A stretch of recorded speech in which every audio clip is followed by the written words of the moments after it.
Title screen of Tyrion Cuthbert. I just love the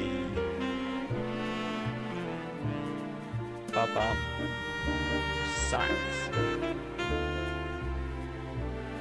Very much, very dusk waiting. If you think about it. We are a little late on starting the stream today, but technical difficulties, what you do.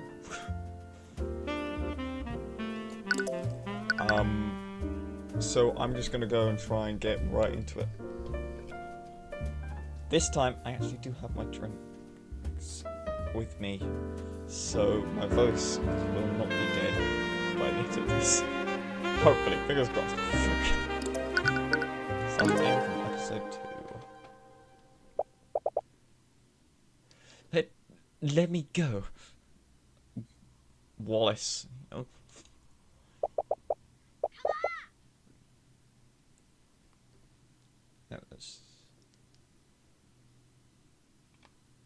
No, we've got to think of a voice for Wallace Nightgrave. I'm not going anywhere until I see her. Oh, arcane art and necromancy. That's gonna be fun.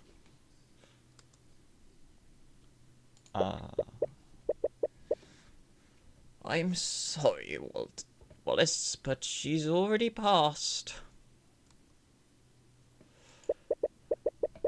There was nothing more that they could have done.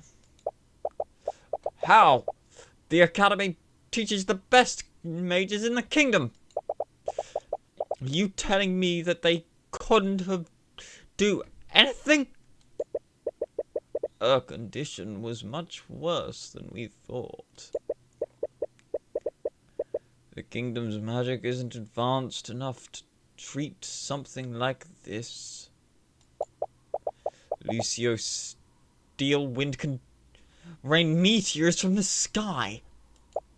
William can teleport entire caverns across the continent. Are you telling me that your mages can't cure one disease? I'm sorry. I truly am. Wee woo indeed. Wee woo. Wee woo indeed, chat. Good to see you, Val.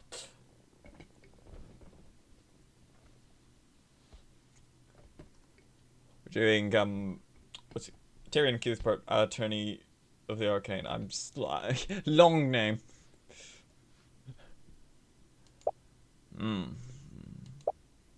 Emily.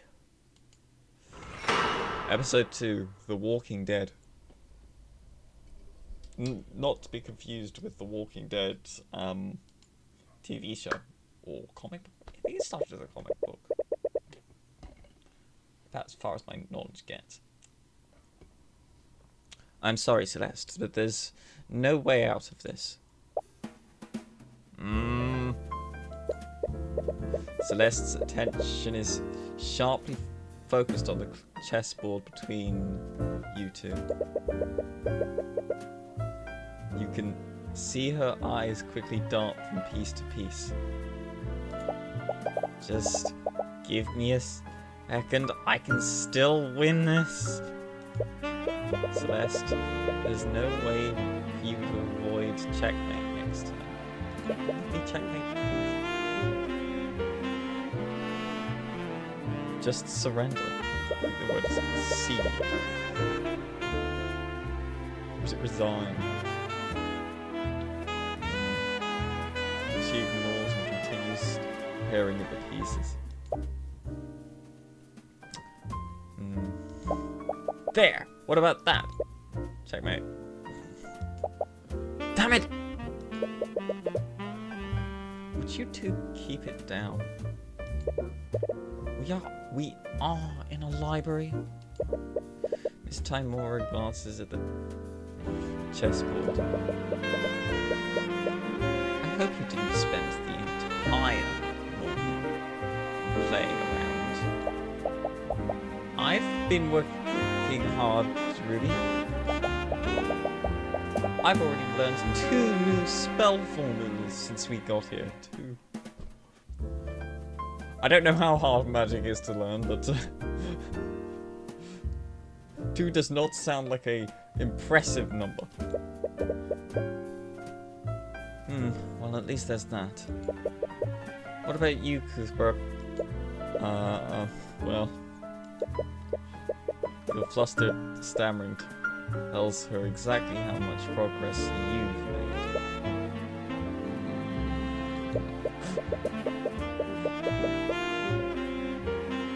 I couldn't find any books about the subject we've been looking into. You spent the entire day combing through the kingdom's imperial library, researching the Eye of Horus. During Celeste's trial, you awakened to a new ability that you never used before.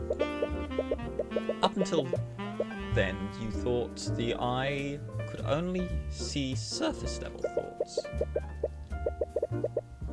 But during that moment with Garrett Pierce, the Eye of Horus was empowered, and you could see far more than usual. You told Mr. Imura about what happened, and it made you both wonder what other hidden abilities the eye might have. You both decided it's time to find out more about the eye and its origins. The library supposedly held the kingdom's entire knowledge of magic and the arcane arts. That's a lot of arts. But you couldn't find a single mention of an ability like the eye. Well, then maybe it's not magic. You should have known. Or like, it's just such a specific case. Or something. I don't know. Does the kingdom seriously lack knowledge about this? I need to land on a voice for Ruby. Or do we need to look elsewhere?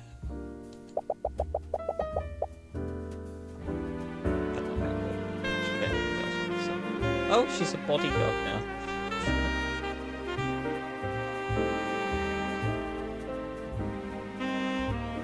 Are you sure you can't tell which you're researching? I've travelled around the world. I might have seen something like it. You entertain the thought for a moment, but you haven't known her for very long. The Eye of Horus is a supernatural ability that can't be detected by a spell compendium.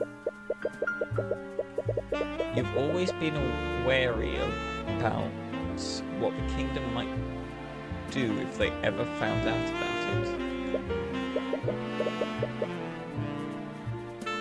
it. Sorry, it's not something I can really talk about. Fine.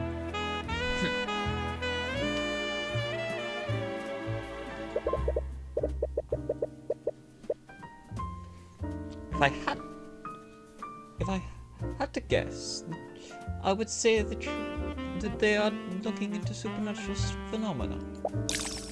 Huh? You and Celeste nearly jump out of your chairs. Oh. Oh, wow.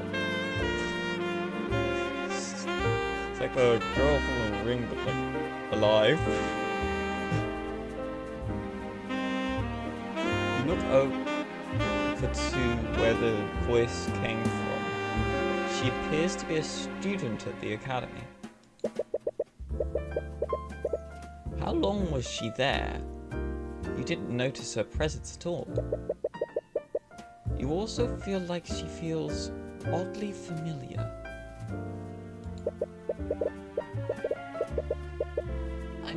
I'm terribly sorry.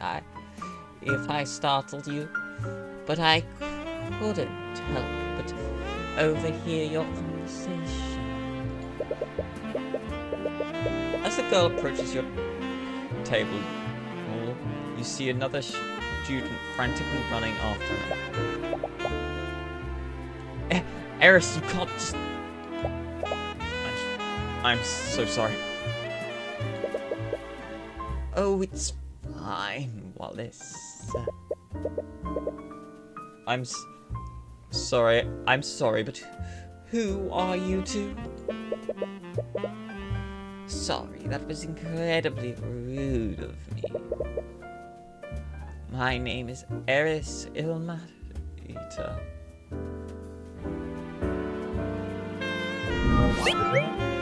Occupation student. All the student loans. And this is Wallace Nightgrave.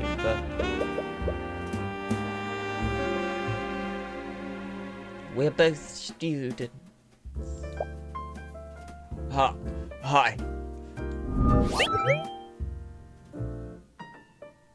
Wallace Nightgrave. Not to be rude, but that was a private conversation.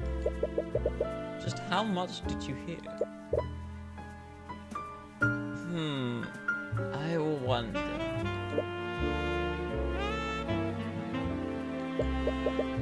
Reading about the supernatural is actually a hobby of mine. And she completely ignored the question. I might be able to help you out with your research, Mr. Cuthbert.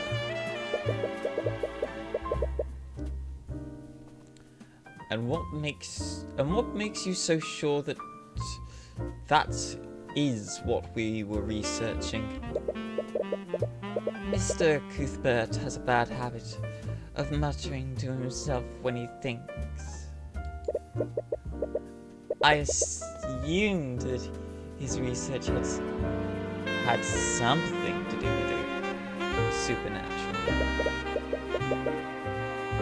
You feel a piercing side glance from Miss Timora. You avoid eye contact with him. But anyways, do you mind if I ask you a few questions? Of course. I'd be happy to help. Wait, well, what the? Fine. I suppose it wouldn't hurt.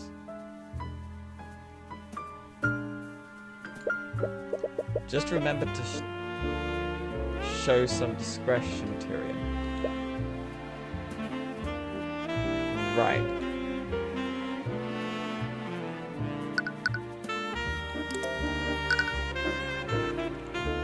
Eris.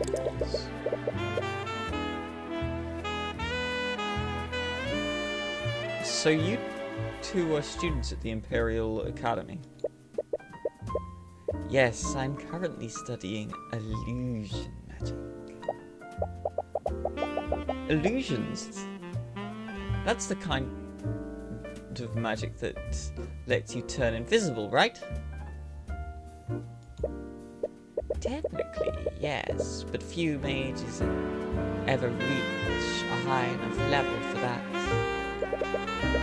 I'm a bit embarrassed to admit that I'm not able to cast invisibility.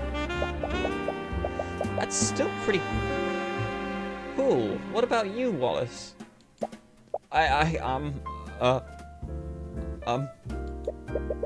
Wallace has his own unique field of study.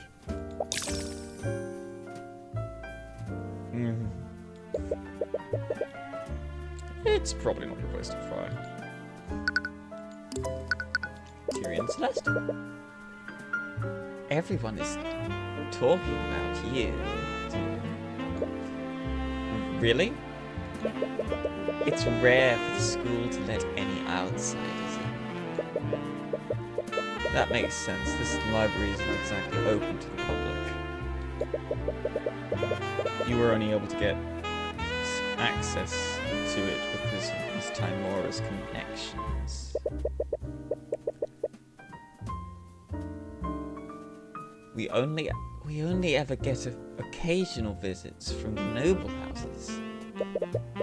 So I was curious as to who was able to break this dull monotony. I'm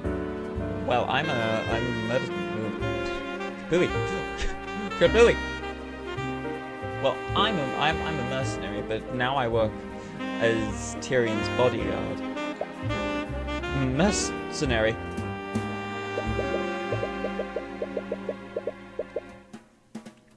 After her trial, it turned out that Celeste was more than capable of affording your services.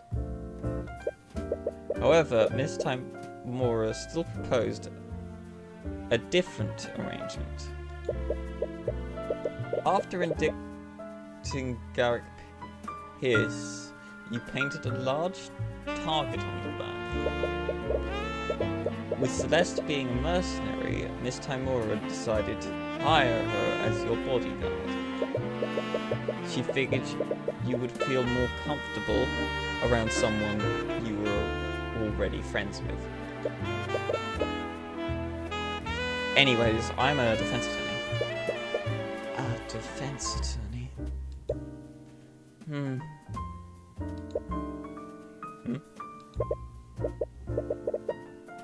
My apologies. It's just not what I was expecting. What's that supposed to mean? Supernatural phenomenon. Supernatural phenomenon. I wonder why you would be researching such a thing. Yeah, I want to know too.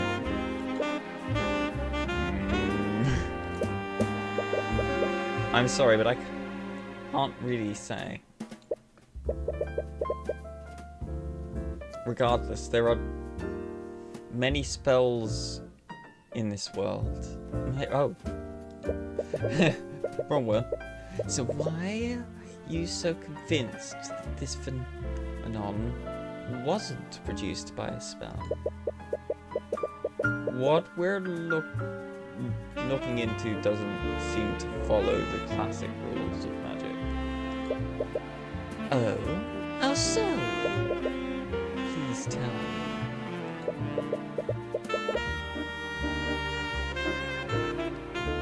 It was created by someone who's not a mage. He's awfully lax with giving out information today. Oh, really? So you're saying that this was something created by a person? Ruby do be staring.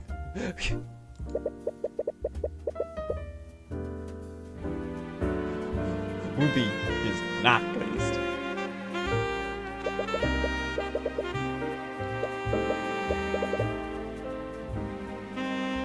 That does remind me of a story. A story?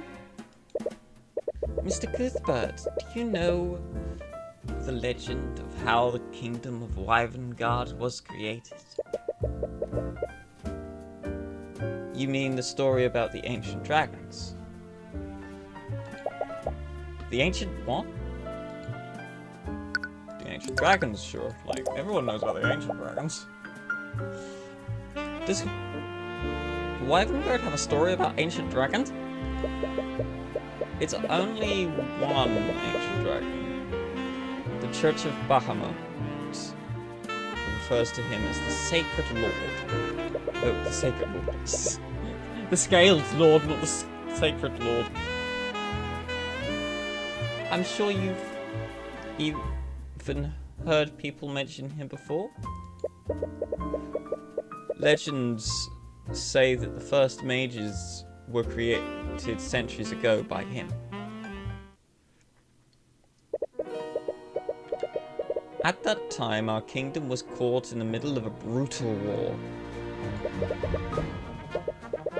With no way to defend themselves, the kingdom was on the brink of destruction. Our people prayed to Bahamut, the god of dragons, for salvation. And almost as if to answer their prayers, Rathleon, the last scaled lord, appeared before them. The scaled lord bestowed the gift of magic on a band of heroes who were fighting on the front lines.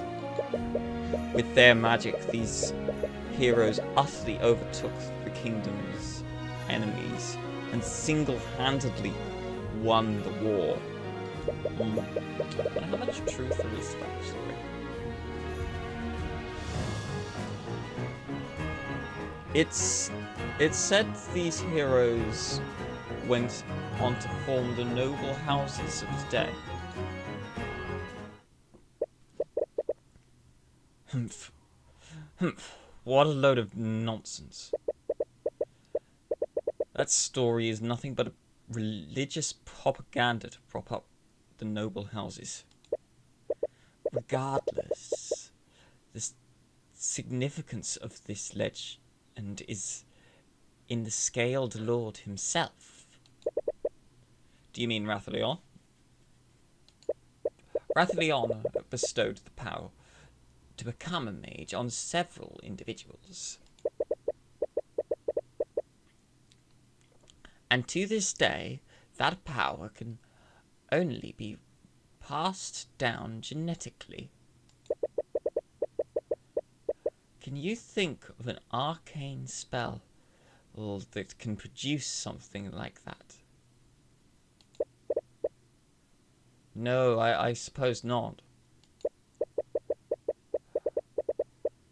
Rathleon must have had powers that weren't bound by the rules of the arcane arts.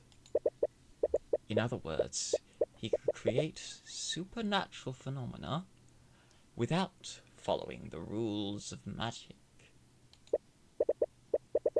Please, do you honestly expect us to believe a story like that? It's completely unrealistic. And you live in a world with magic. I mean, when you think about it, anything to be possible. Very scientific magic, though, I must admit. Do you think... spells? No. Okay. I'll point it out later.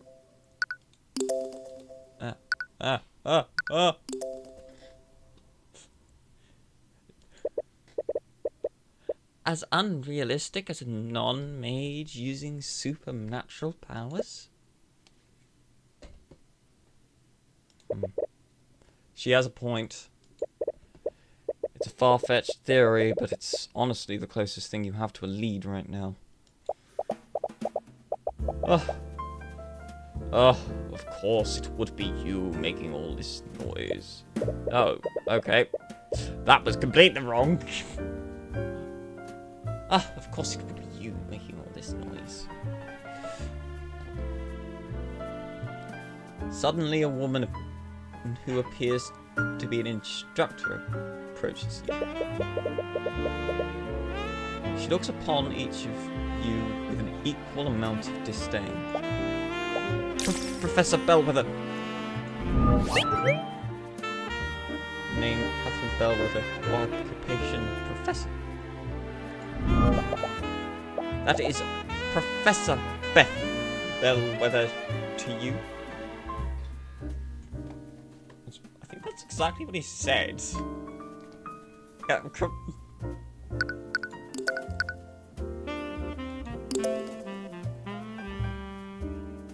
Yeah, that is exactly what he said. That's hilarious. But didn't he just call you? I'm letting you rabble into our walls will lead to nothing but trouble.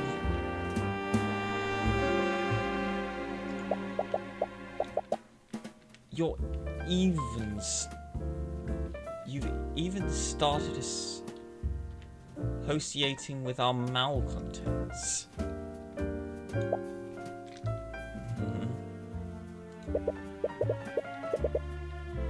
The headmaster gave us express permission to be here. If you have an issue with that, take it up with him.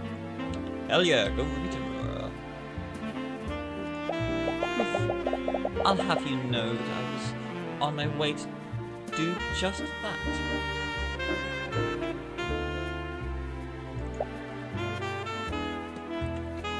Wallace? Yes?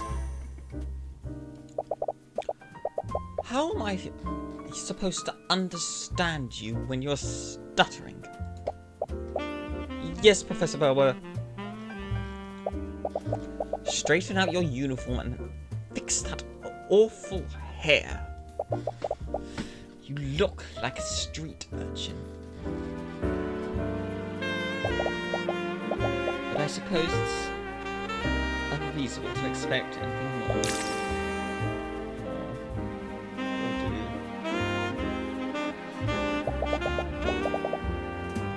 Oh, I'll be on my way.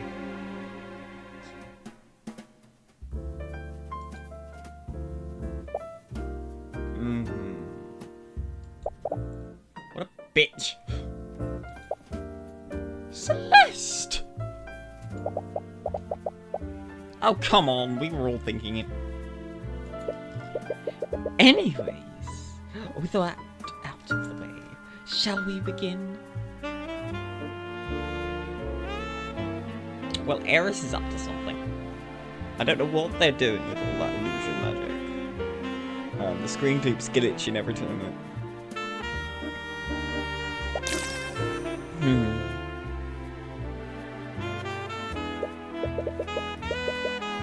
What do you keep Why do you keep detecting fear from Celeste?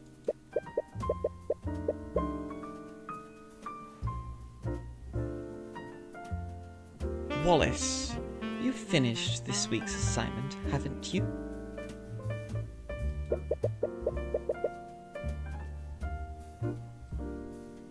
Wouldn't you mind helping Celeste with her research? I don't know. Now that you mention it, I could really use some help finding a specific spell formula. You know your way around here, Wallace. Okay. Oh, you're happy and shocked. Huh?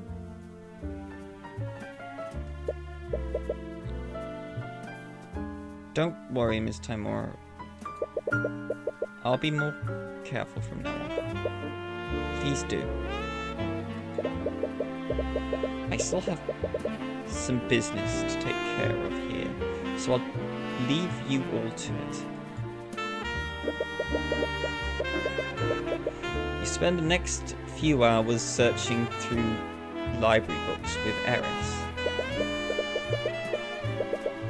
You hadn't thought to look into the ancient dragons, and the library had books about them in abundance.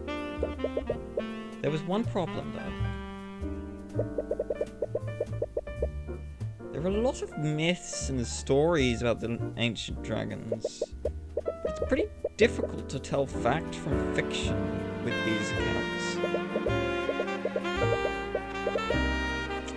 It can't be helped. The Church of Bahamut is the dominant religion of our kingdom. We have the bones of dragons displayed in museums, but those bones are the only widely known evidence of the dragon's existence. Except for Rathalon, possibly. I wonder if he's still alive, like you said. I wouldn't be surprised. Despite everything, our kingdom's constitution still includes him in our government. Wait, really? As the savior of our kingdom, he and his kin were given an honorary position on our political hierarchy. The ancient dragon's authority technically rivals that of King Oliver, and that is going to be an important point later. Wow, I had no idea.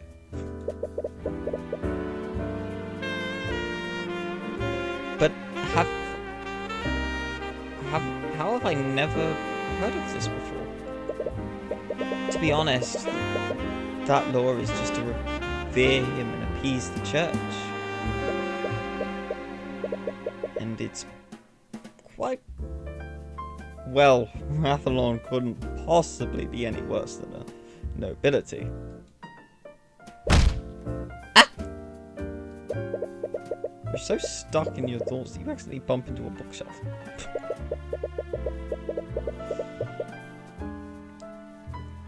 The shelf begins to tip over and you're able to catch it before it fully falls over. But not before several books fall out from their shelves. They hit the ground with a cacophony of thuds. Some students glance in your direction. Be quiet, man. You can't exactly help it when it... Sorry. Be quiet.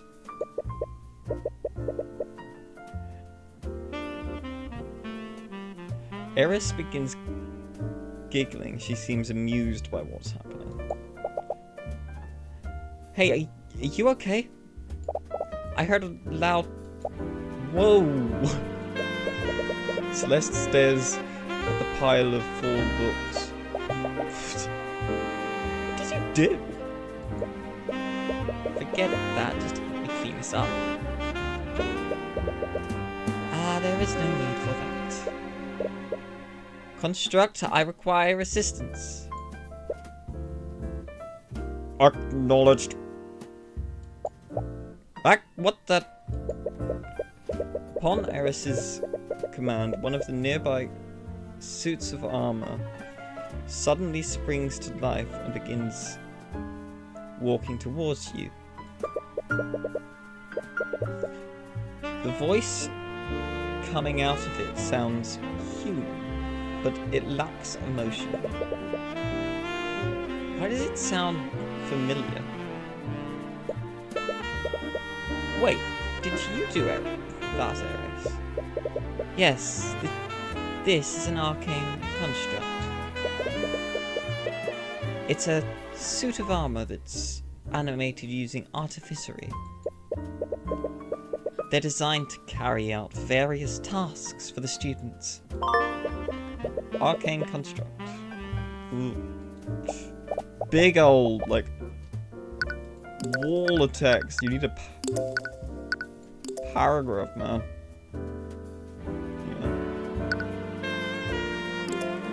Yeah. That's something I will say for this game. About this game. In comparison to Ace Attorney, it is a lot more text-wally when it comes to evidence.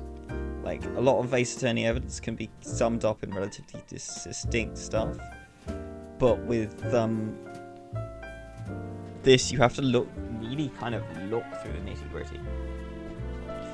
Which isn't bad, but it's not... I wouldn't say it's good in the same way. With that being said, Construct, please place these books where they belong. Acknowledged. On Eris's commands, the construct begins quickly picking up the books. It moves with inhuman efficiency. After only a few seconds, all of the books are back on their shelves.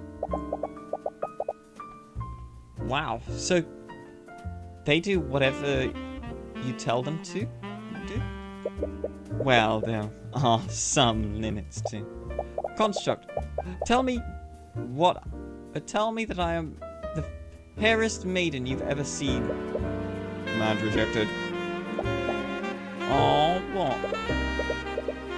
I guess they're not allowed to lie. You feel a sharp pain in your side as Celeste quickly jabs you. The construct's voice is just a series of pre-recorded messages. I'm not sure if you've noticed, but I have not noticed because I've been using a robotic kind of voice. I have to. Unfortunately, you can't make them say anything other than what's recorded. Only the headmaster can change those settings. Artificially, we can record audio. I've never seen anything like it. But you just said they're experimental, right? Eat? Maybe if I keep asking it, it'll just give up and do it. I would advise against. I love that idea. I would advise against that. Even if the commands are rejected, they're still stored in the construct's command logs.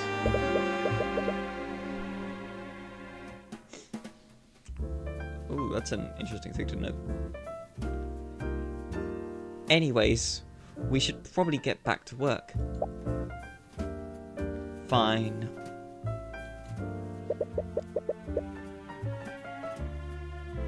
You read more about the Ancient Dragons, but most of the stories read more like fables than actual historical accounts. There was one with a tortoise and hare in it, and one with a hedgehog and a knife.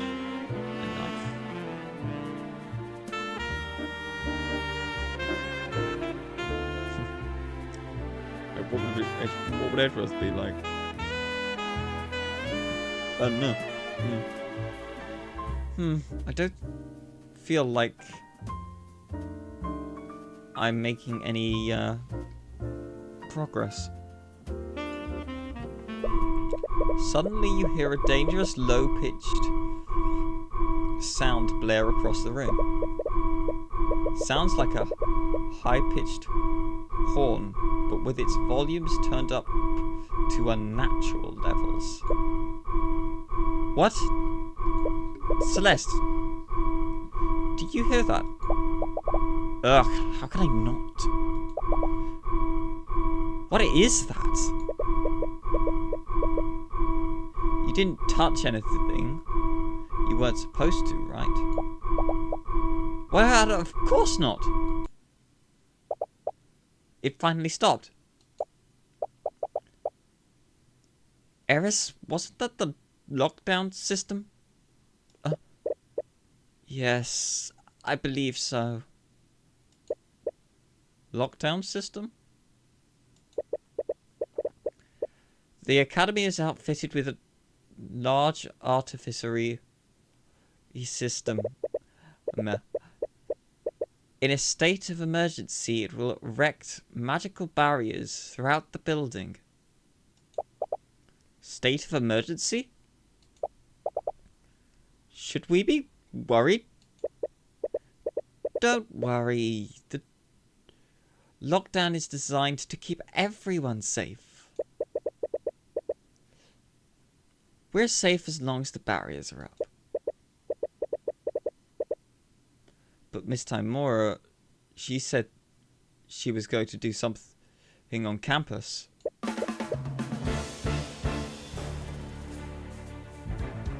I'm terrible. Sorry.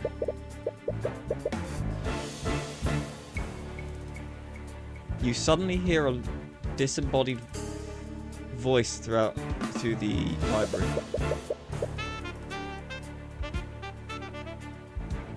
It sounds like it's being projected magically. It's the headmaster. He's using the intercom system. Students and faculty, please remain calm. There's been a murder on the academy grounds. What? Please stay where you are and wait for law enforcement to arrive. Damn it, we have to get out of here. I'm afraid that's not possible. The lockdown system protects and locks each room. We can't leave this room until it's deactivated. Well, we won't know until we try. You run to the entrance and begin frantically pulling on the door's handle. You try to pull with all your strength. You try to pull the... That doesn't say pull, does it? You try to put all your strength into prying it open, but it doesn't even budge. Tyrion, stop.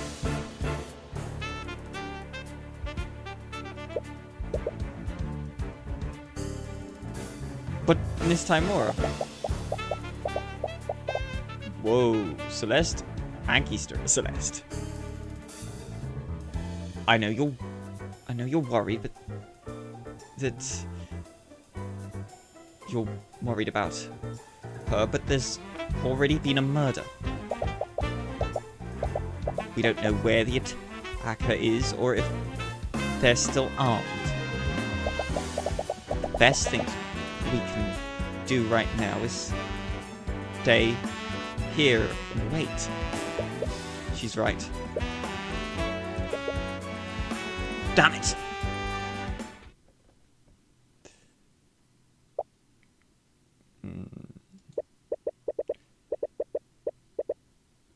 Celeste's hand rests on her sword. Her eyes are carefully watching the entrance. Whoa, we've been here for hours, and she still hasn't stopped watching the door. She was able to calm you down earlier. It's easy to forget sometimes, but she's always reliable when it counts. What? Ugh, the voice crack.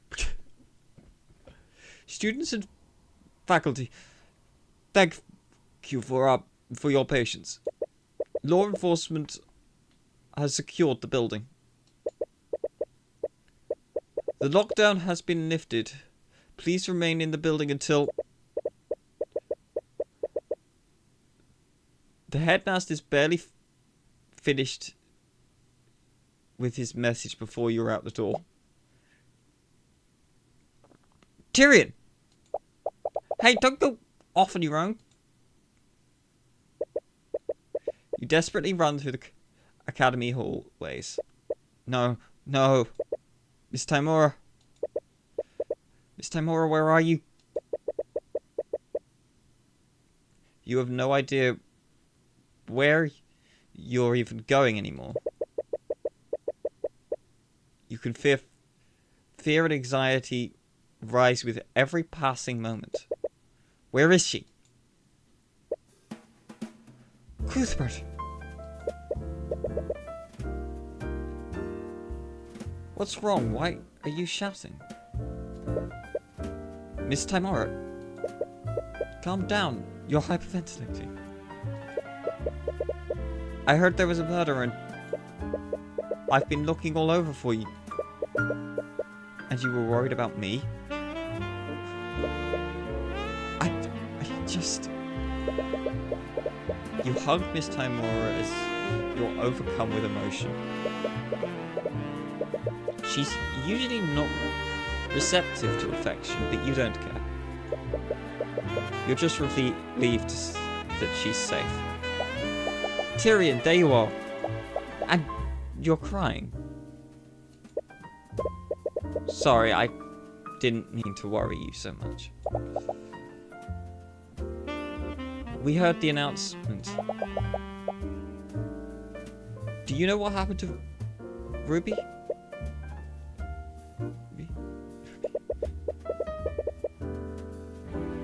You see Miss Timora glance at Wallace for a brief moment.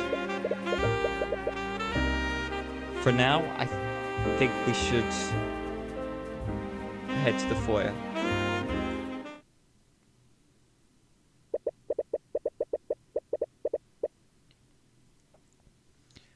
You arrive at the foyer and see the room swarmed with a familiar legion of familiar knights. Jesus, I keep getting words muddled. Reading. Got to get into that reading situation, right? Is that the Inquisition? Don't tell me. The headmaster mentioned that there was a murder on campus. Someone used magic. Hey! You there! As you enter the foyer, Commander White notices you and begins marching in your direction.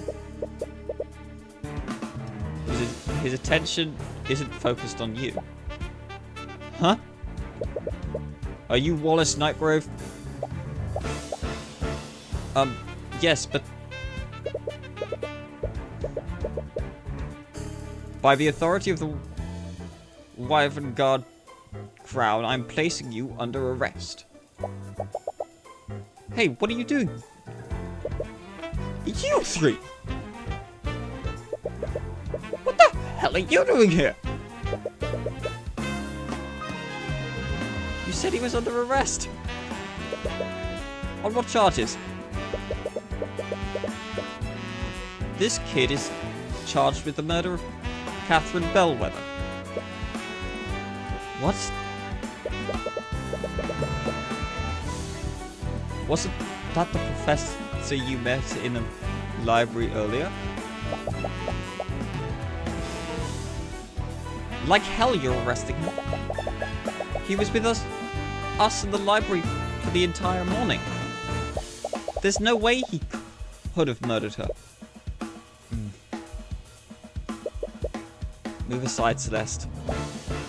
But Miss Timora is right. If Wallace is a suspect, we can't stop the Inquisition for arresting him. No. Don't worry, Wallace.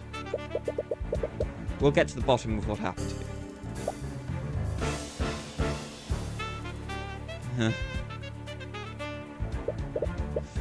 Without a word, Wallace allows the Inquisition to drag him away.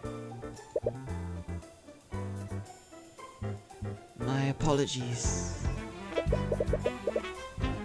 I'm going to go check on him. This is terrible. I still don't understand. Why would they suspect Wallace of all people? I'm not sure myself. Unlike most magical homicides, the school is filled with plenty of mages. There has to be a long list of suspects. Isn't there anything we can do?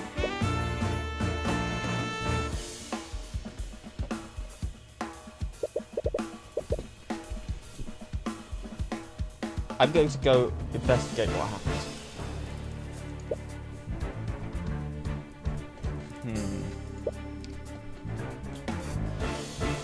So, his unique field, we know, is necromancy. Yes.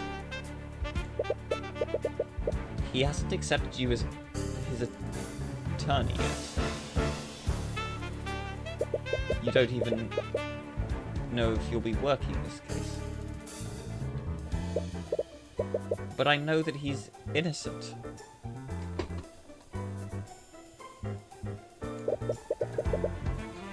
I just can't sit here and do nothing.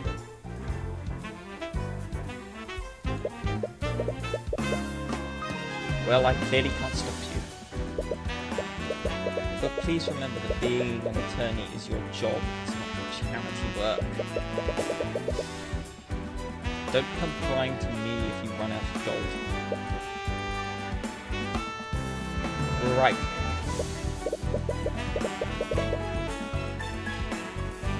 Anyways, I still have business to take care of in the city. Will you two be okay handling this? Yes, we'll take care of this. Good. I'll leave everything to you then. Alright, let's go, Celeste. Right. Would you like to save your progress? Indeed I would. Save. Episode 2-2. The Walking Dead. It's been a few hours since Wallace was arrested. You and Celeste were with him during the lockdown, so the Inquisition had to take your statements. But the more they questioned you, the more you could tell that they had doubts about your testimony.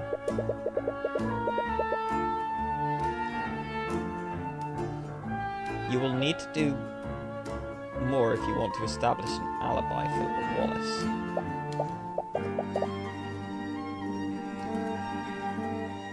That took longer than expected.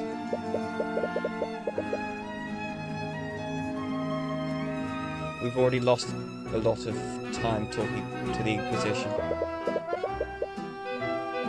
But we should be free to roam around now. Where should we go first? The crime scene sounds like a good start. We still need to figure out what actually happened. Ruby said that the body was found in Lecture Hall 2B.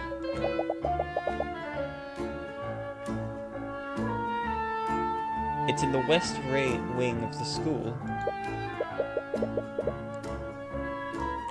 Alright, that seems like a good place to start.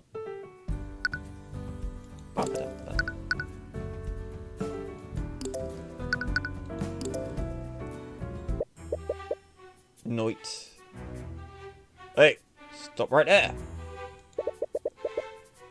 As you try to enter the classroom, you're stopped by one of the Inquisition Knights. I'm the defense attorney for the accused. We have a right to investigate the crime scene. Yeah, from what I've heard, it doesn't have an attorney yet. Right, so you haven't been able to talk to Wallace yet about that yet.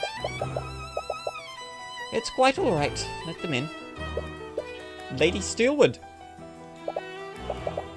Do not call me that. While you work under me, you will address me as Prosecutor Steelwood. Yes, Prosecutor Steelwood.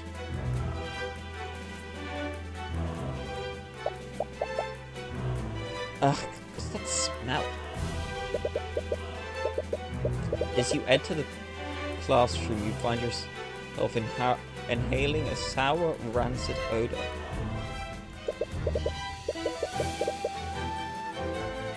The stench is so overwhelming that your eyes begin to tear up.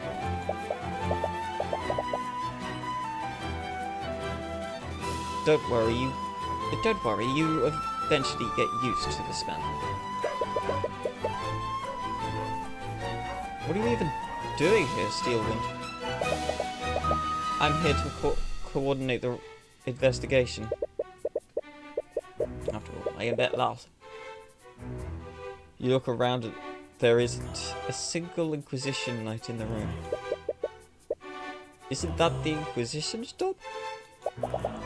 Due to the circumstances, I've decided to handle this case personally.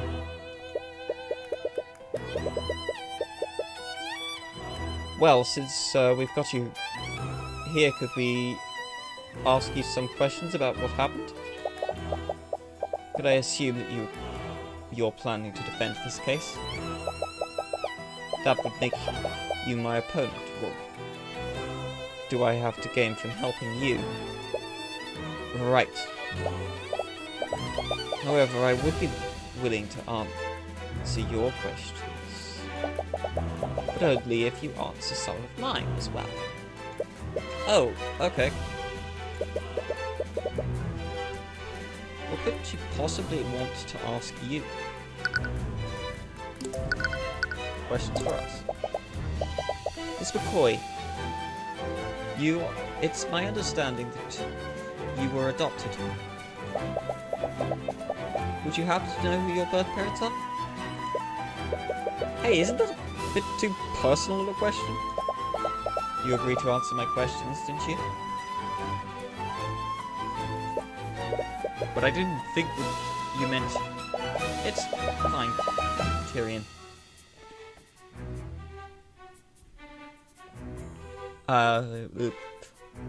I'm fine with answering if it helps, Wallace.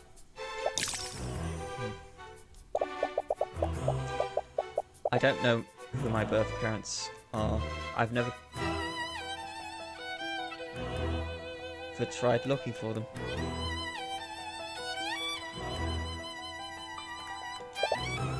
I see.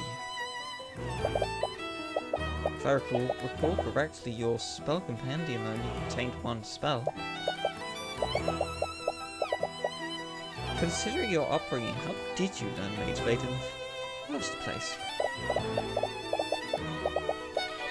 I bought a scroll from a merchant a few years ago. It had Mage Blade's spell formula on it.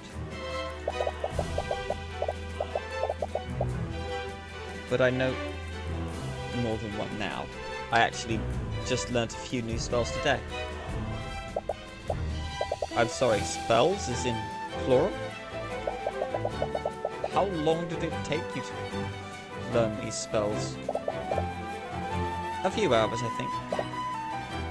She learned a few spell formulas within a few hours? Was that just now? Yeah. I thought it was odd. That's not normal.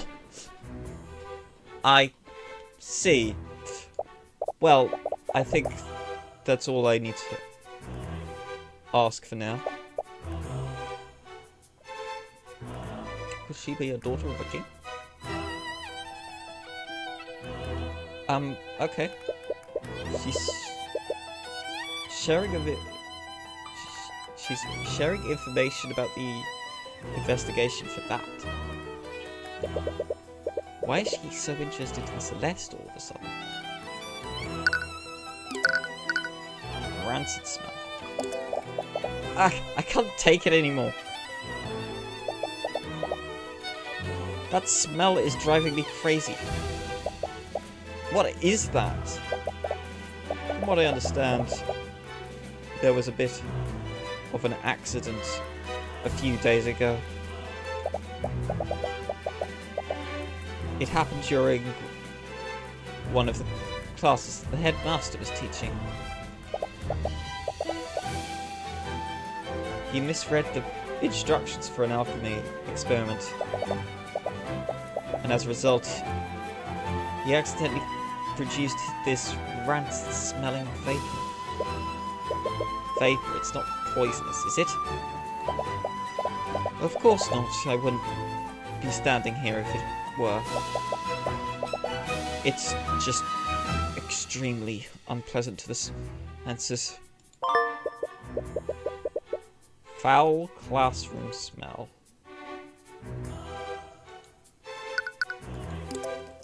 The murder. Do you know what happened here, Steelwind? Well, it all began when the City Watch received a call from the Academy. Supposedly there was an attack on campus grounds, and the entire building was put into lockdown. The City Watch set up a perimeter around the building while they waited for the system to deactivate. What could the Academy have... What could the Academy... Could the Academy have let them in once the scene was secure? I'm not sure about the specifics, but supposedly the lockdown cannot be shut down manually.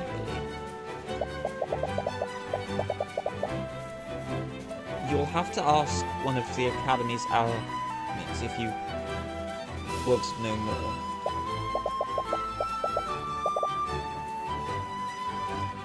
Anyways, you two were present during the lockdown, am I correct? Did either of you see anything suspicious? No, but we actually met the professor that morning. She was still alive then. I see, that does match with the accounts from our other witness.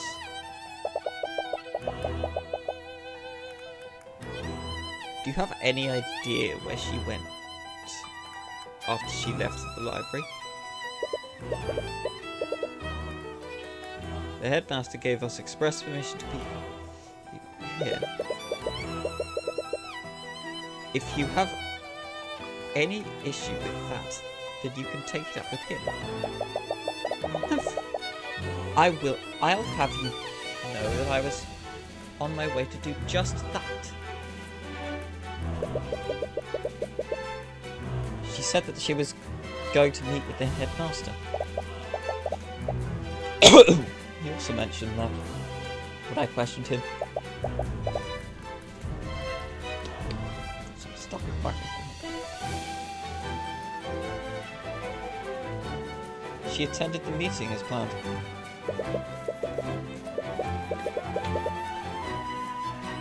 If the headmaster met with Bellwether, you'll probably want to speak with him next. She must have found her way into this classroom afterward.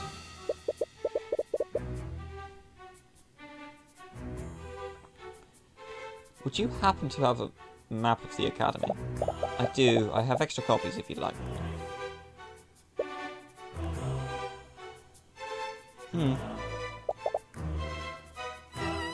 What is it? There's a lot of empty space.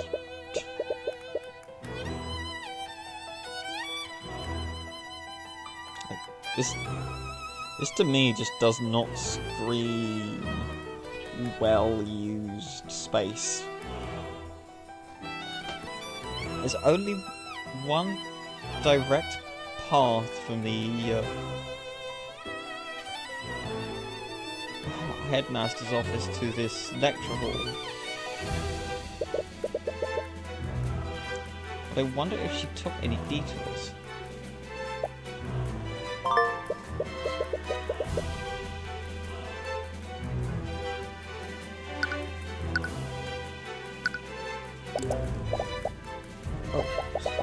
God, since this is our first official place together, I wanted to show you something that I learned. Okay, what is it? Repario Arcanum!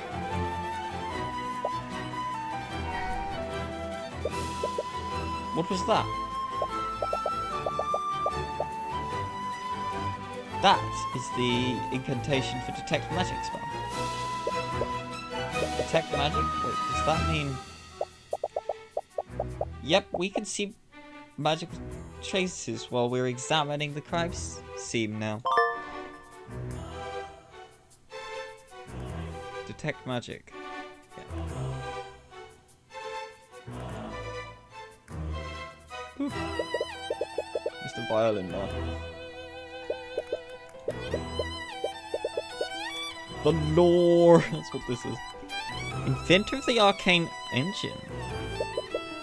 Oh. He was well known for not discriminating between common folk and nobility, judging his assistants based purely on their merit. Wonder when he wasn't conducting research in the Imperial Academy, he was known to compose symphonies for the king in his free time. Looks like he was a man of many talents.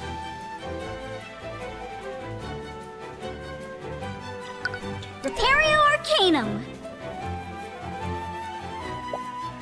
What? What's wrong? There's a trace of necromancy on the body. This isn't the crime scene. Isn't necromancy the type of magic that creates undead? She's not going to get up and walk away, right? We're honestly not sure. That's part of the reason why I've stationed myself here.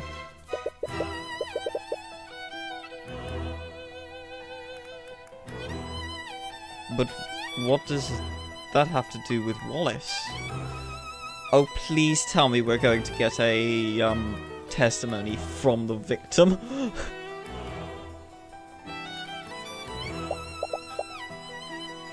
Oh, you didn't know? Wallace Nightgrave is a necromancer. He's a what? We believe that he trained her life force completely using a necromancy spell. That's why there are no visible wounds. Here's the autopsy report. It will tell you everything you need to know.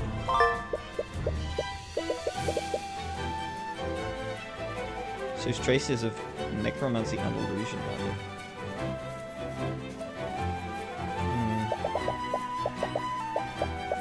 But in modern day, even the Inquisition doesn't commonly deal with necromancy.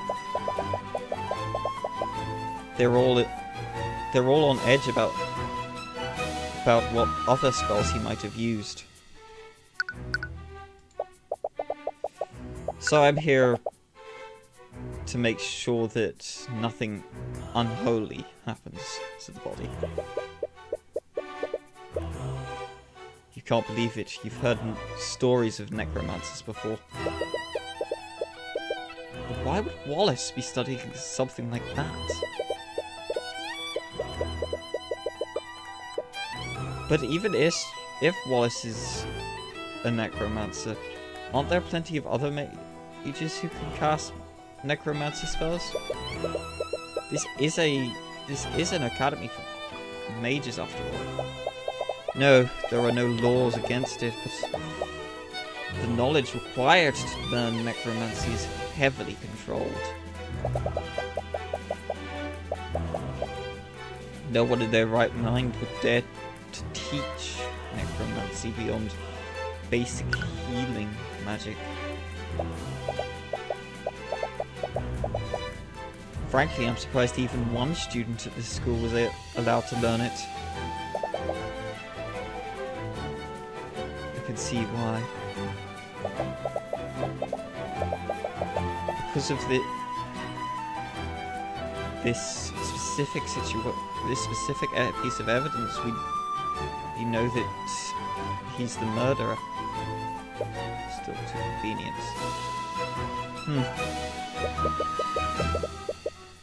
That's the first time you've seen a thought from Steelwind.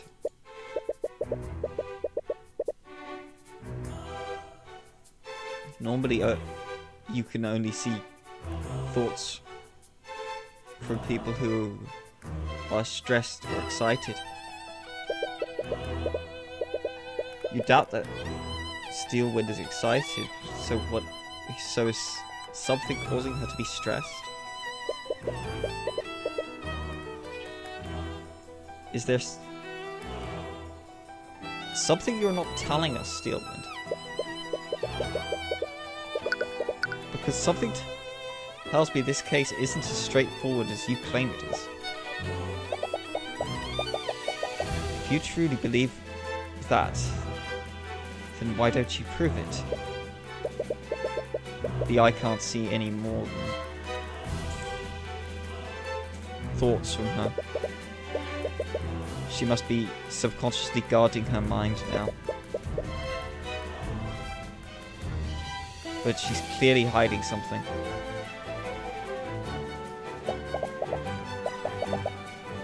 There's a trace of illusion magic next to the body. We believe that the suspect donned an illusionary disguise immediately after murdering the victim. Using his disguise, he discreetly made his way back to the library unnoticed. Assuming that Wallace isn't the murderer, the real killer must have used a similar disguise. Which means that no one would have seen them leave this classroom. It'll be even harder to find any witness that saw the perpetrator.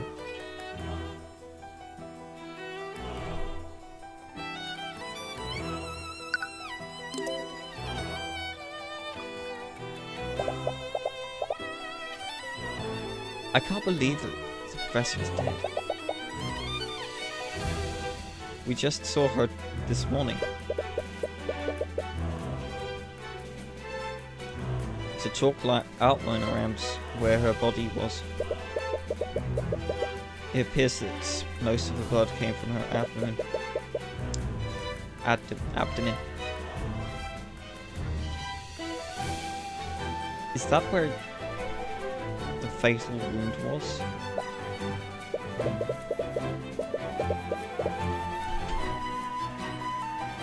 There's a lot of puddle in this. There's a lot of puddle in this blood. But there's no trail leading to it.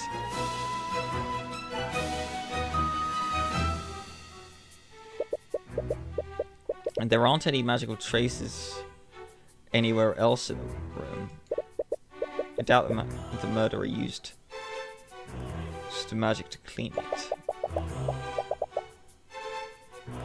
Does that mean the murderer attacked her in this room? Maybe, but it's hard to say for certain. Bloodstain under the body. I love that design.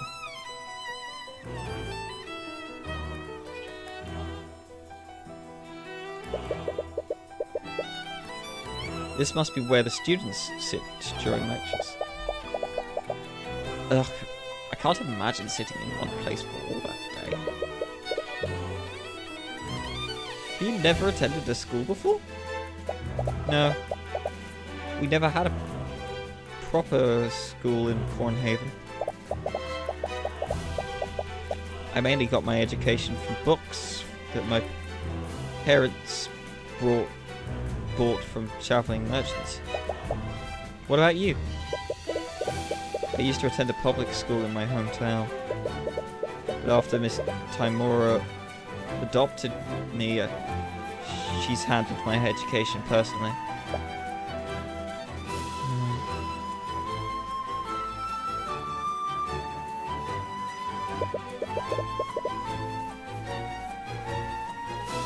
The lecture hall has a window with a view. I feel like I'd just stare outside all day if I had to attend classes here. You're not much of a student, are you? Ugh. I just can't spend hours sitting in one place.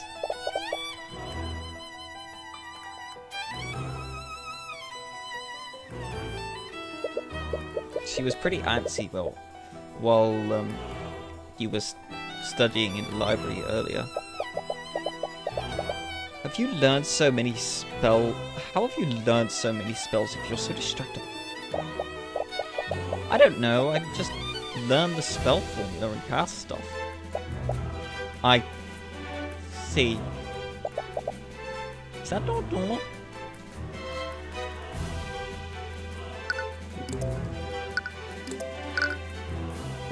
How was the body discovered? Do you know how the body was discovered? Tell me. 2 members of the kitchen staff spotted her collapsed inside this room. Inside this classroom. They reported the situation to the campus admins while they attempted to save her life. But it was too late. The professor had already passed away by the time any healers arrived. Those 2 staff members, who were they?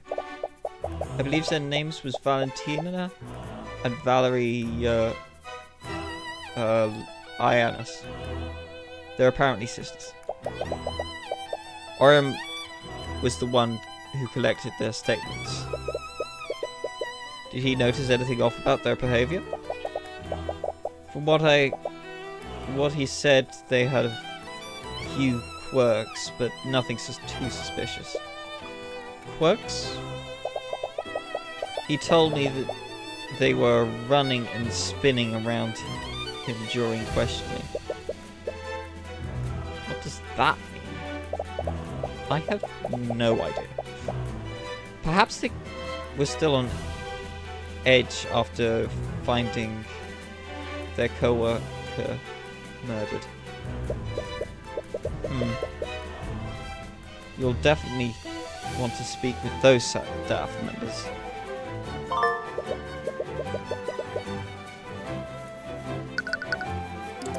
And wise ones.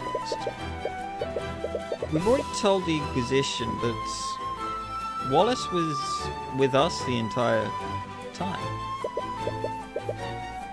He couldn't have committed the murder. Yeah, he has a perfect alibi.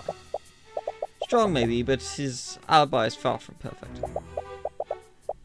Miss McCoy herself told us that there was a small time period when she wasn't with him. What? Right, it was when I came to check on you after you knocked over that shelf.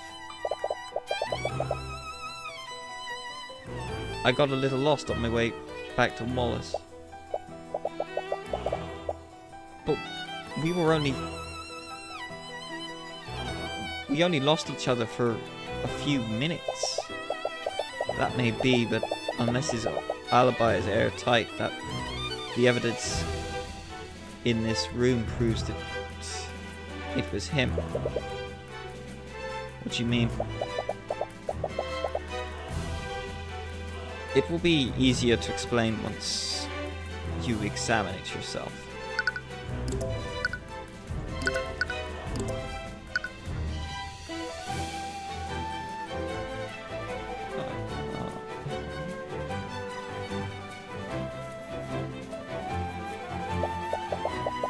Oh, they have books here too. Oh, yeah.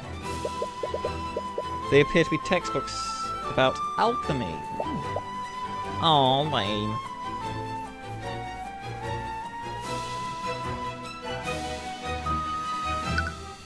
Repario Arcanum. Nothing of interest, nothing of interest.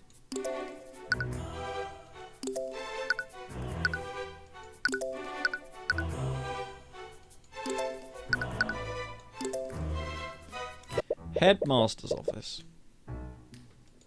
Follow that map. You arrive at the headmaster's office. Oh. Oh, hello there. I wasn't expecting guests today.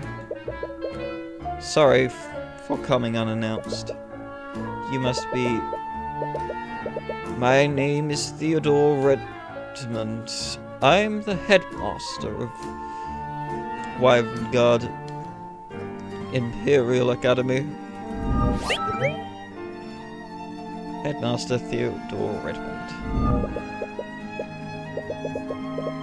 Judging from your appearance, you must be the protege of Ruby Timora. To what do I owe the pleasure?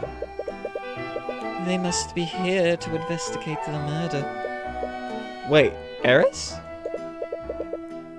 I thought you went to see Wallace. Unfortunately, the Inquisition is questioning him right now. They aren't allowing visitors. He must be so scared right now. I hope he's okay. She had the same experience not too long ago. If there's anything I can do to help, please let me know.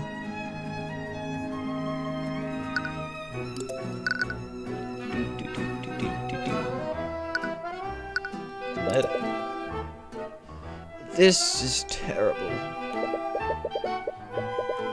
To think one of my prized students would be accused of murder. We heard your voice. We heard your voice on the intercom when the lockdown happened. Are you the one who triggered it? Yes, I activated it when I received a call from one of the staff. They reported that Bellwether had been attacked. Their actions? How does the lockdown system work? It's an artificery network that covers the entire academy. In the event of an emergency, I can activate it using this stone. The headmaster pulls out a glowing stone from his desk. You can hear the hum of magical energy emanating from it. Once activated, the system creates magical barriers throughout the building. It's designed to contain and protect each room in the building. Could a powerful mage breach any of these barriers?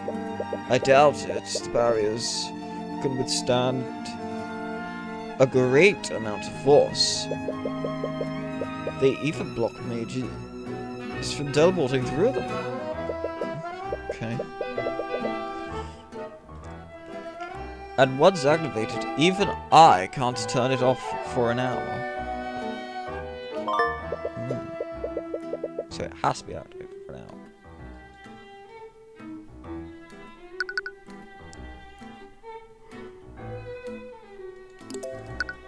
Wallace Nightgrave. What can you tell me about Wallace? Earlier, you said that he was one of your prized students.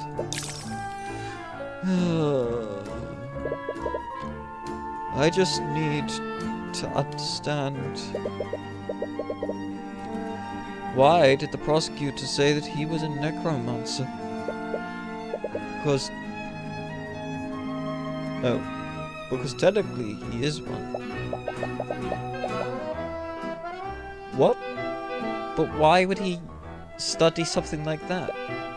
Necromancy is probably one of the most dangerous and scrutinized schools of magic. its image has been long tainted by stories of dark wizards raising armies of the undead.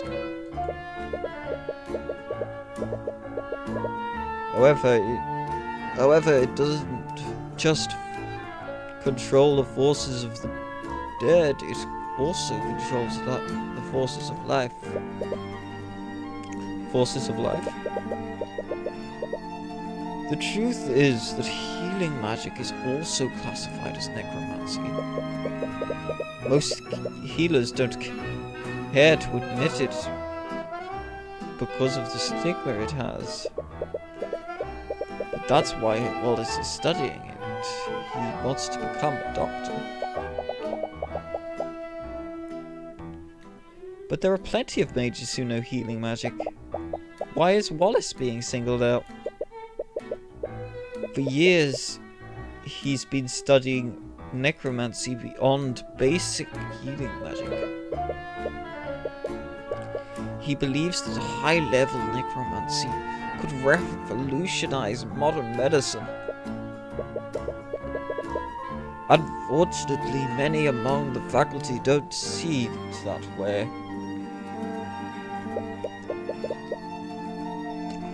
Wallace doesn't hail from a noble house.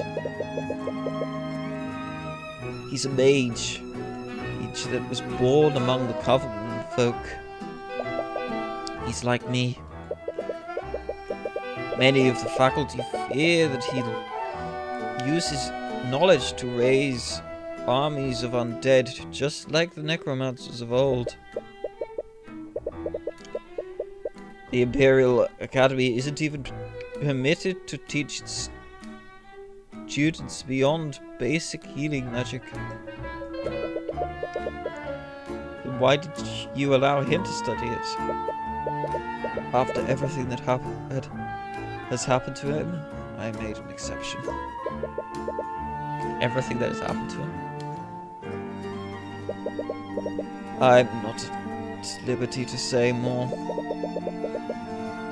You'll have to ask him if you wish to know more. Wallace's spell compendium. If you plan on defending Wallace, you'll need his spell compendium, am I correct? Yes, having a client's compendium is instrumental to acquitting them. You may find that a bit difficult. You see, after a certain instrument, he destroyed his compendium. What? Why would he do that? Doesn't he need that to use magic? A spell compendium is a device mages use to keep track of spells that they can cast. It's really convenient for remembering formulas and incantations of your spells. But it's not actually required to use magic. I thought of destroying mine a long time ago, but they're really expensive.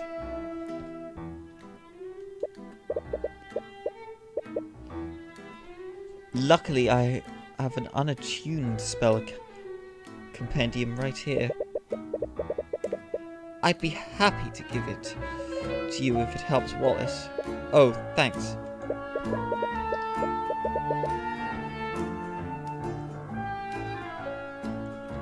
Wallace just needs to make physical contact with it for 10 minutes.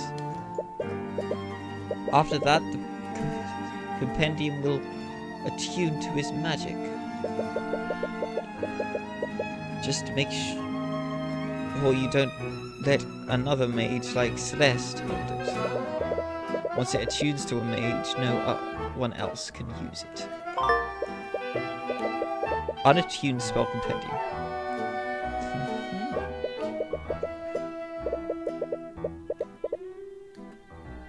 Oh, wonderful. I just hope you can persuade Wallace to attune to it.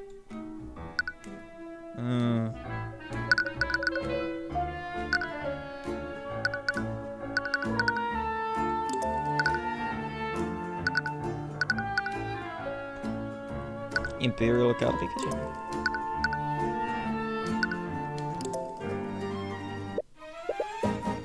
Oh. Hello? Is anyone there? Looks like no one's here right now. Maybe we should check somewhere else. We've been to the... We should... yeah. You look around the... Oh.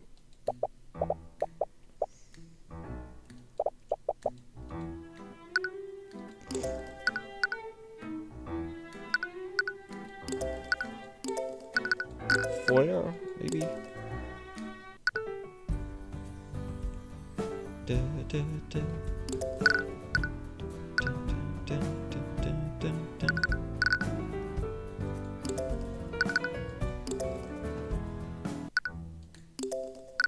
Ah, there's more. What can you tell me about Catherine Bellwether? Ugh. Wow, that was a whole mess of emotions. She was rather unpleasant to work with. Can you think of any enemies she might have had?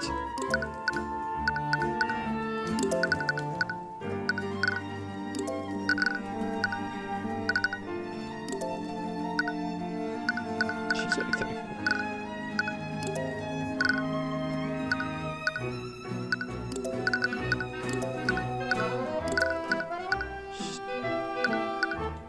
Arya is the youngest of the main cast, by the seams of it. Can you think of any enemies she might have had? You might as well list everyone who attended this school. Eris. It's blessed to be blunt with these sorts of things. As you saw this morning, she had a pretty abrasive attitude towards the students. Many people in this school did not care for her. Maybe she wasn't the nicest person.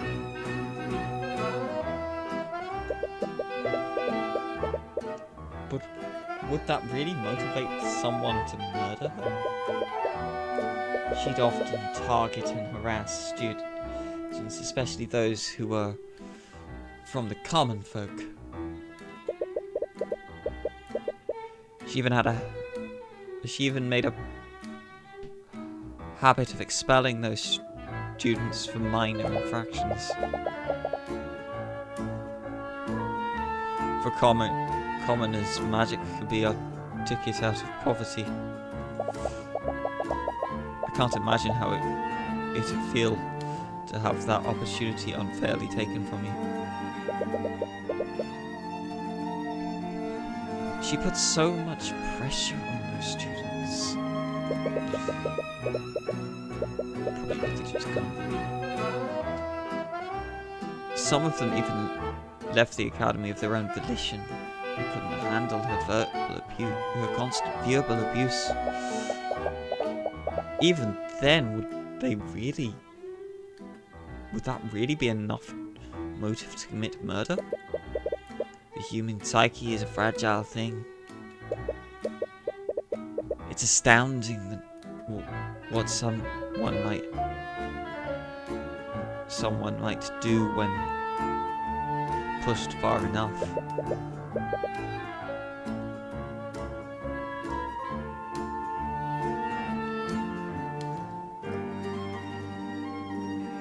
What about her friendship with the faculty?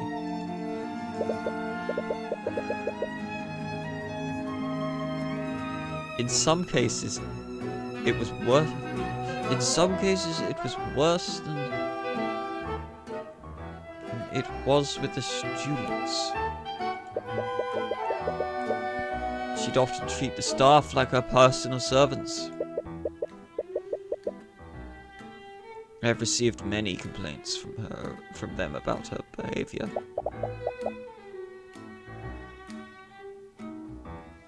Sorry if this sounds rude, but why didn't you just fire her if she was such a big problem?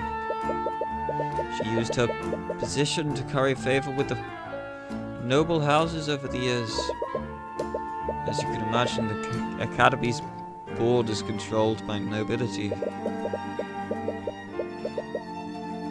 If I ever tried to remove her, they would probably support her over me.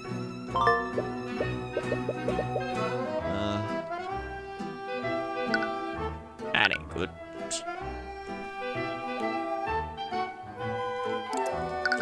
The meeting. I heard that you had a meeting scheduled with Professor Bellwether this morning. What time was it? And when did the meeting end? Our meeting was scheduled for noon.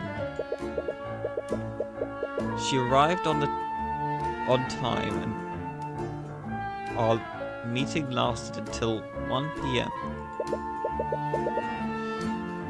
Did anything seem off about her to you? No, she seemed to be her usual self.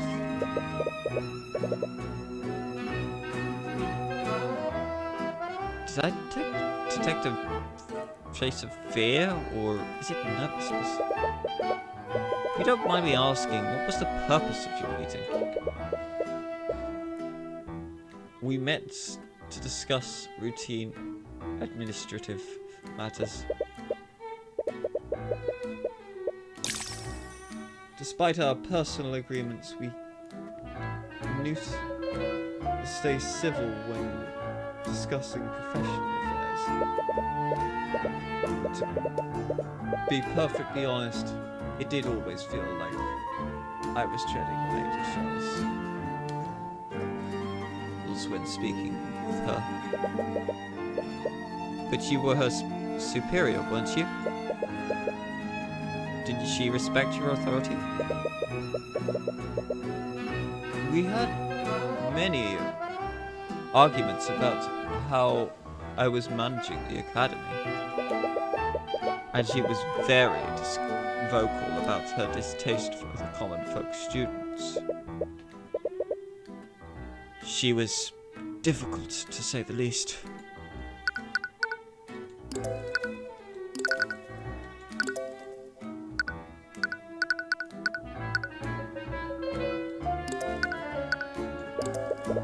Steelwind told us that you had a bit of a mishap in Lecture Hall 2B. Or not 2B. Ah, yes. I was filling in for the alchemy instructor when I accidentally misread the instructions she left. I'm quite embarrassed to admit that my old age is catching up with me.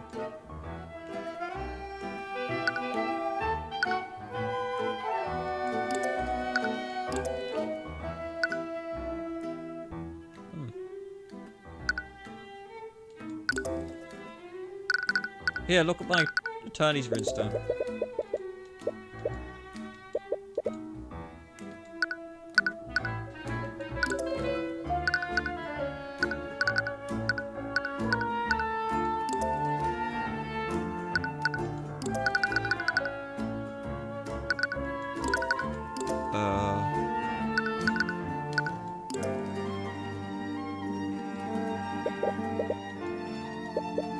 That's Professor Lucas Gilbert. He was an instructor here many decades ago. He was well beloved by the students here, and he was quite the accomplished scholar. Haven't you read A Hogwarts, A History?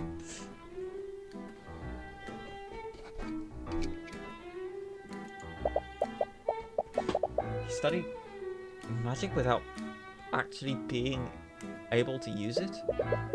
Yes, he was quite remarkable. Unfortunately, we lost him to illness early in his life.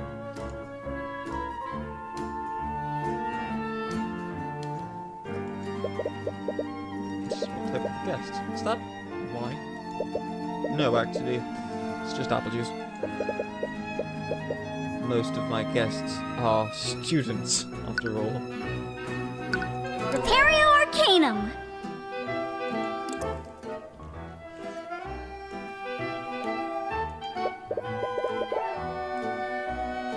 There's a window with a view of a garden. The headmaster has a nice view from up here. Fire! There's a fireplace with some burning wood. Looks pretty cozy. It's a painting of a mage, but he doesn't quite look like a noble. That's Jason Steelwind, one of the Ozen mages of the Scaled Lord. Wait, Steelwind, as in... Yes, he's the earliest recorded ancestor of House Steelwind. Legends say that the Scaled Lord bestowed his power upon him and his allies to create the first mages. Wow, it's hard to even tell that he and the prosecutor belong to the same bloodline. As with all noble houses, House Steelwind had quite humble beginnings.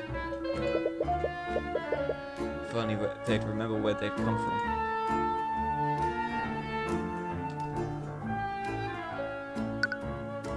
History.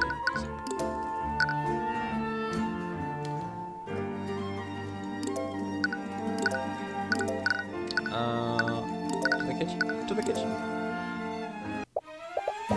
Hello? Is anyone there? Be right there. Sorry, but the cafeteria is closed right now. Actually, we're here to investigate the murder.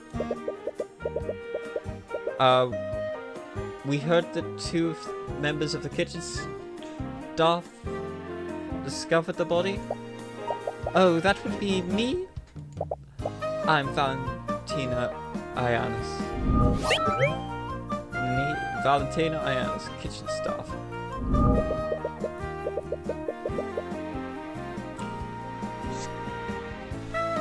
How about the other person? Do you know where they are right now? Oh, that would be me and my sister, Valerie. But I think she's somewhere else on campus right now. If you're with those knights, we'd already told them everything we know. Actually, we're investigating separately from them. I wanted to ask you some questions about what you saw. I'm going to have to remember those details again. What you see? What you see? To start, can you tell us how you and your sister discovered the body? Alright. My sister and I were walking in the hallway from the kitchen to the west exit. We spotted the professor in a nearby classroom. She was lying on the floor and bleeding. I used an emergency communication device for help. While I was doing that, my sister tried to wake her up.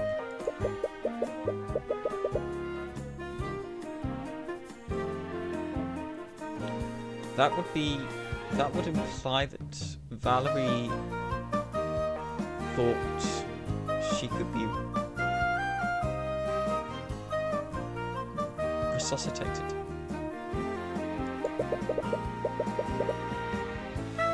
Did she know if the professor was alive or not? We're not sure. But she wasn't responding at all. She wasn't breathing, and she didn't have a pulse. Wallace Nightgrave. What do you know about the suspect in this case? His name is Wallace Nightgrave. He's a student here. He's that scary kid, right? The one that raises undead. Those are just rumors. He would never do something like that. But he studies necromancy, right? Have you ever actually met him? No, but I've heard the rumors. He's always hanging around in this cemetery. I'm sure he's just biding his time for his chance to raise an army. It can't be helped that people think of him like that. But you can't help but be annoyed on his behalf. Catherine Bellwether. What can you tell me about Catherine Bellwether? Yet another set of complicated emotions.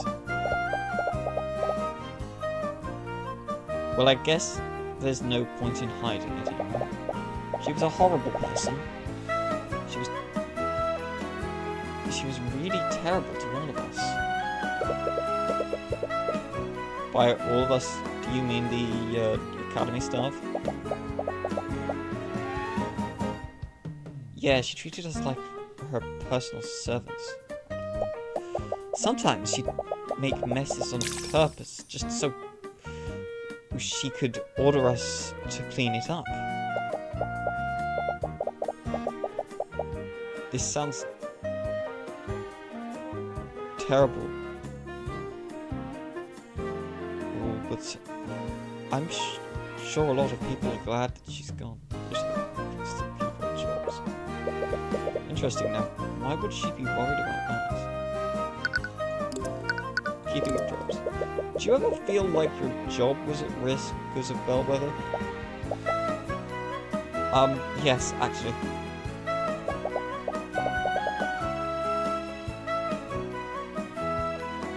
She was actually planning to fire all of the staff. Oh. All of the staff? That can't be true. The academy needs the staff to function. I'm not sure about the details, but it's just what Jan told us. Who's Jan? He's one of the academy's custodians. You could probably find him cleaning the halls if you look around.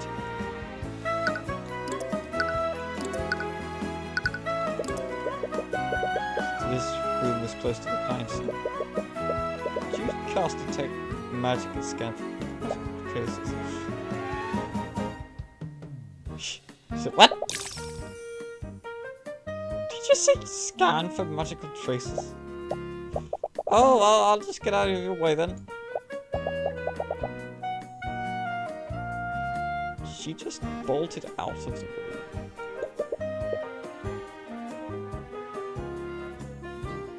What was that about? Repario Arcanum.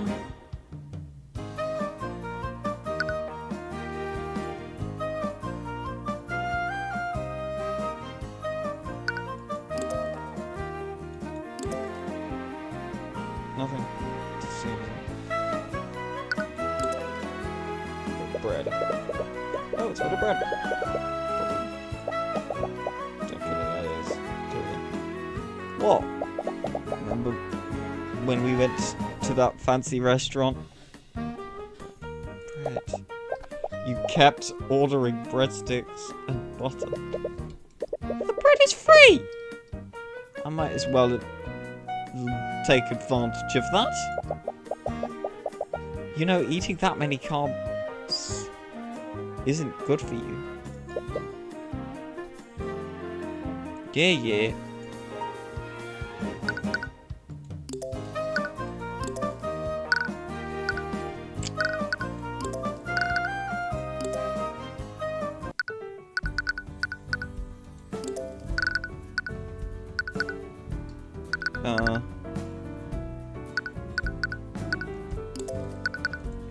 Move there.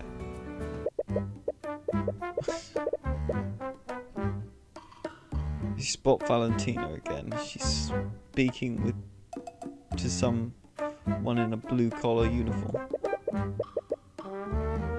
Could he be the custodian that she mentioned? Jan. Tina. Yes. Jan, where have you been? You still haven't fixed the plumbing in the kitchen sinks. Someone just died. Can't we take the day off for once?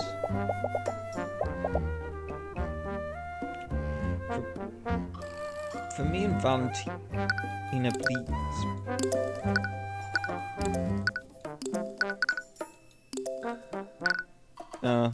They're twins. Please be reasonable. Wait, is Valentina speaking in the third person? Oh, hello. Valentina? Oh, my apologies. I can see why you're confused. I'm Valerie. Yeah. I'm not Valentina. I'm her sister, Valerie.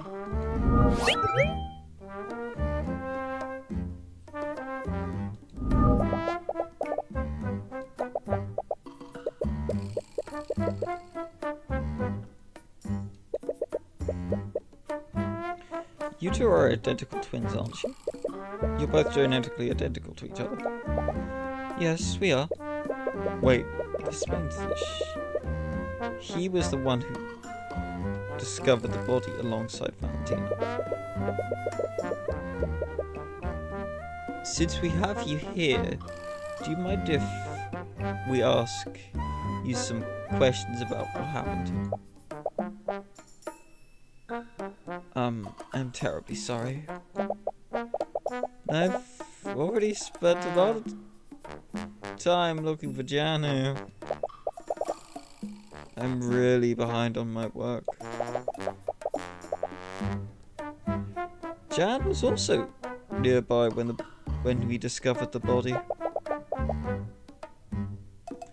I'm sure he can answer your questions.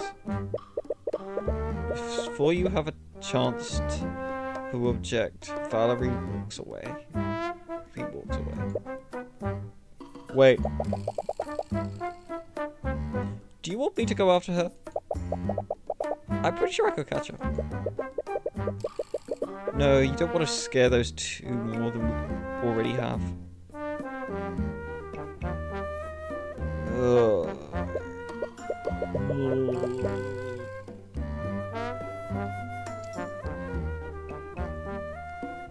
Anyways, Valerie said that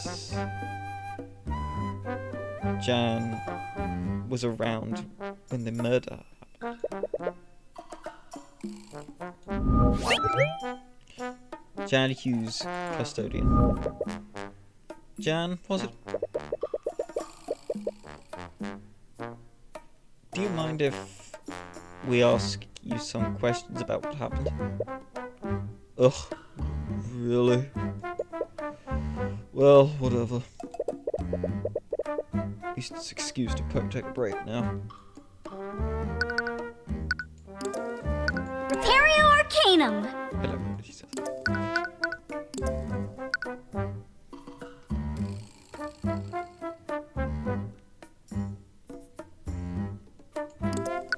Jan Hughes. So Jan, are you a part of the staff here? Yep, I'm the janitor.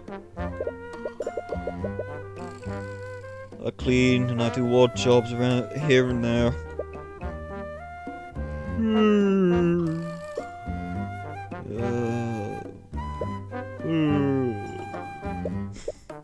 Well, apparently that's all he has to say about that. Should be sort the murder. Valerie mentioned that you were close to Lecture Hall 2B before they found Bellwether. What were you doing when the twins discovered the body? I was cleaning the halls. Bellwether knocked over a vase, and there were shards of dirt everywhere. Wait, you saw the professor before the twins arrived? Yeah, like I said, she broke the vase, right in this hallway. It was probably 20 to 30 minutes before the twins found the body.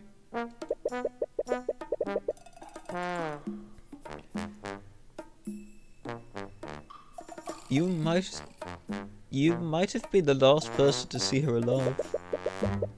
Did you see where she went after breaking the vase?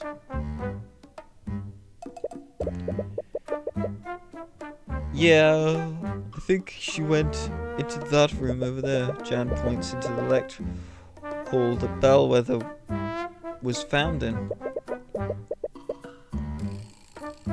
Do you see anyone else enter the lecture hall?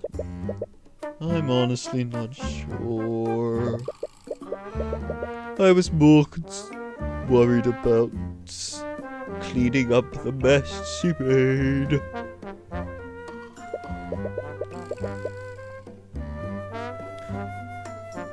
Well, did you notice anything off about her? She was apparently in a pretty bad mood. But honestly, that's normal for her. She was walking real slow.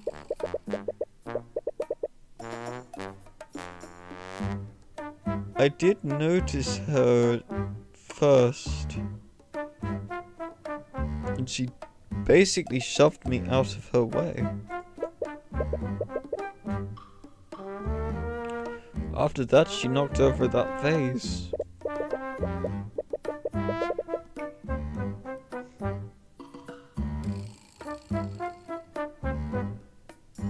I didn't even say anything, but she yelled at me to be quiet.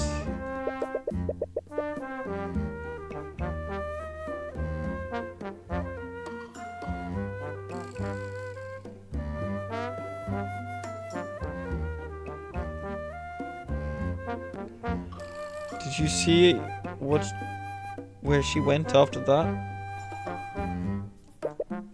He's rubbing off on me, Jesus. Not really, but the only thing in that direction is Lecture Hall 2B. I can't imagine her going anywhere else. Jan's statement. Catherine Bellwether. What can you tell me about Catherine Bellwether? I've heard she had a pretty bad relationship with the staff. Oh, that's me. She had a bad relationship with just about anyone. Students, the other teachers.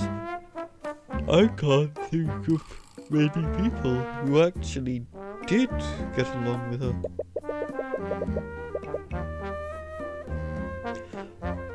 I'm sure you had your share of bad experiences with her. Yeah.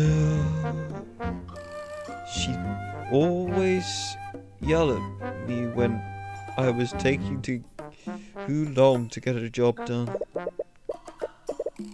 I hate to say it, but things are a lot more peaceful around here without her. That's blunt to say the least. But you can't exactly blame him for thinking that. Firing the academy staff. Valentina mentioned something interesting. Did you tell her that Bellwether was going to fire the academy staff? Yeah, I remember that. What made you think she was going to do something like that? You know those arcane constructs? Well, Bellwether was the one who ordered them.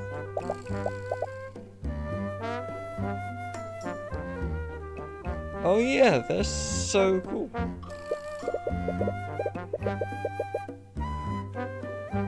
Well, a few weeks ago I overheard a meeting she was having with the headmaster. From what I heard, she was planning to order more constructs and entirely replace the staff. Oh. Well, I'm sure the headmaster rejected her proposal. I don't know. The way she was talking, it sounded like he didn't have a say in the matter. But only the headmaster would have authority to fire staff. Why would she be that confident? Dunno, but all I know is that he hated having common folk in the schools, even among the staff.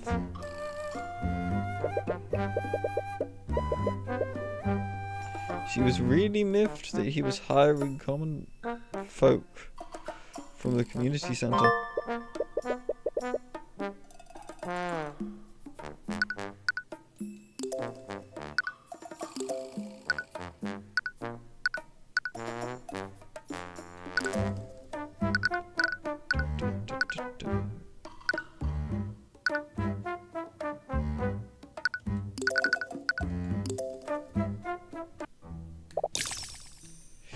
It's over, my life is over. Wallace? Hey! Oh, who are you? What do you want? Wallace, it's Celeste and Tyrion. From the library, remember? Oh, right. How are you doing? Apparently not well.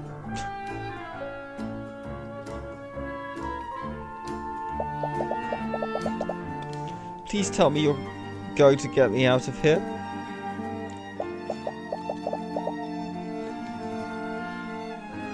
I keep telling them that I didn't do it.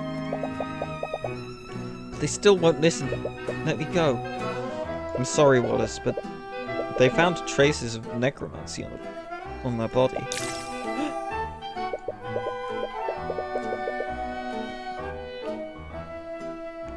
And because of that, they're going to push your case to a trial. What? Are they going to execute me? This can't be happening. I can feel the walls.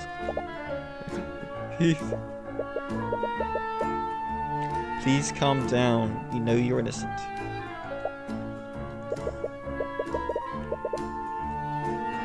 With that said, would you let me represent you in court? Oh, right. You said that you were a lawyer. But I don't really have any money to pay you with. don't worry about that. For now, let's just focus on getting you acquitted. What? No, they want something from me, but... But I guess it doesn't matter now.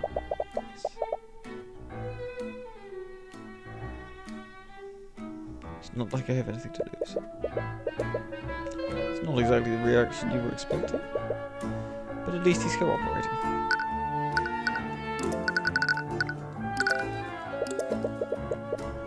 What can you tell me about this? Attaboy! I don't understand.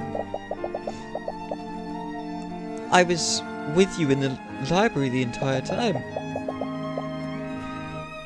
But why do you still think I'm the murderer?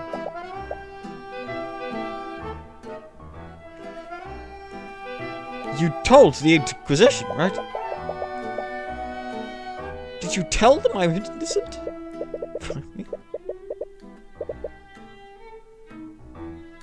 But as we said before, he is a nervous wreck, this man. There are traces of necromancy in the body. And with the state of the body, they believe that she was murdered with a necromancy spell.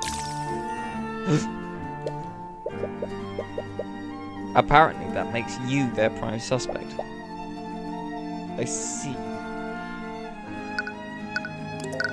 Spell compendium. We heard about the type of magic that you are studying. Don't worry. The headmaster explained it to us already.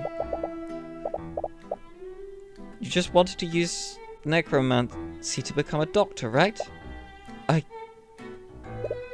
I understand that you have reservations about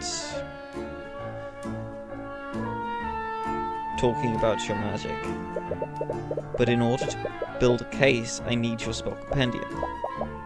I don't have one. I know, Eris already told us about that. That's why she gave us a blank one for you to attune to. Do I have to? It's your life on the line. And we need all the information we can get to help you. Sorry, you're right, I'll attune to it.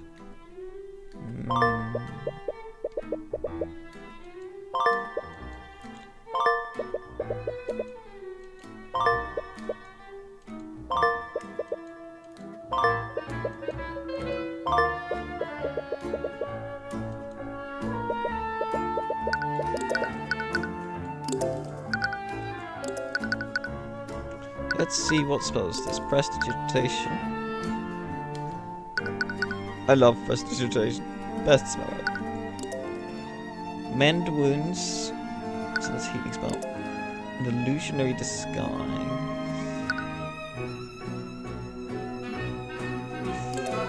Revive.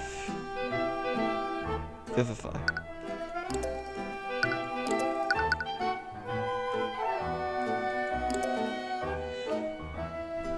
Huh.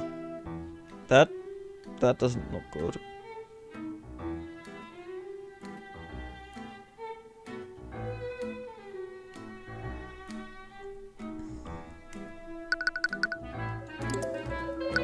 Animate corpse.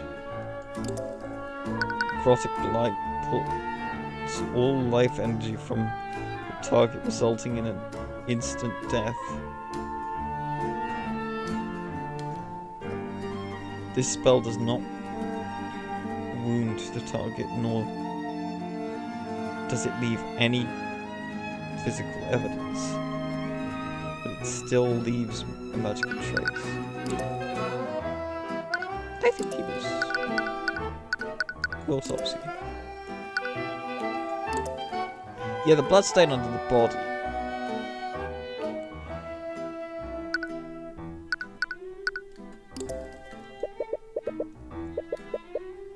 Oh, still pretty gross.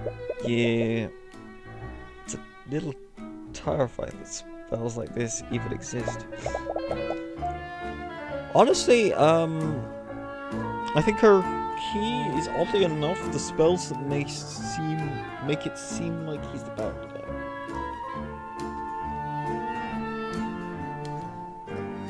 Because when you realize that there are spells that either heal or kill without leaving a wound, where's the blood come from?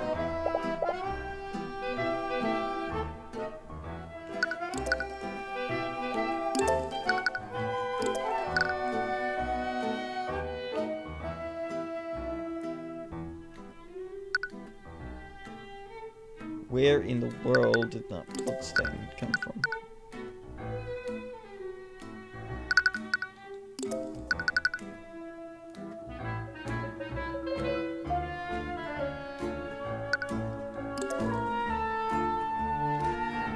I showed the compendium.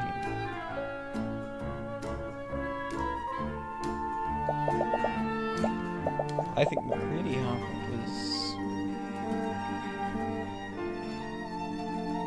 he revived her.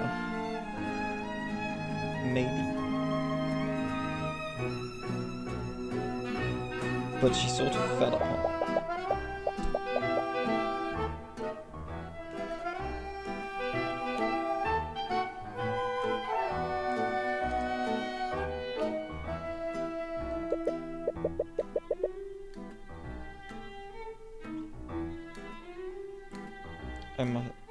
I'm sorry that you must have been hard for you. But at least you had Eris. Yeah, I did. Wallace and Eris. How did you and Eris become friends anyway? There's another hint of fear from her. Are her fears related to Eris?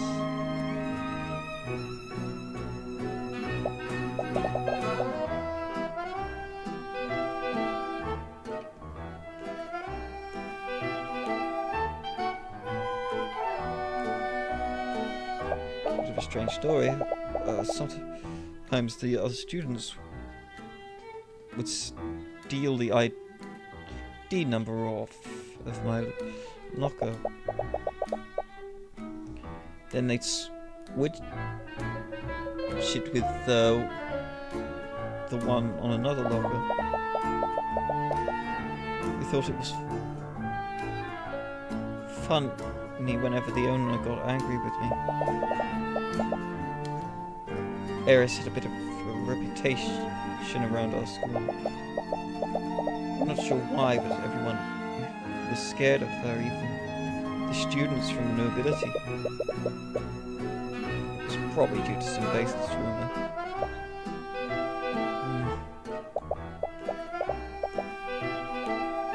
One day someone switched my nameplate with hers. I was so scared when she approached me and I couldn't even say anything. But she didn't get angry like the others. She just apologized and gave my nameplate back.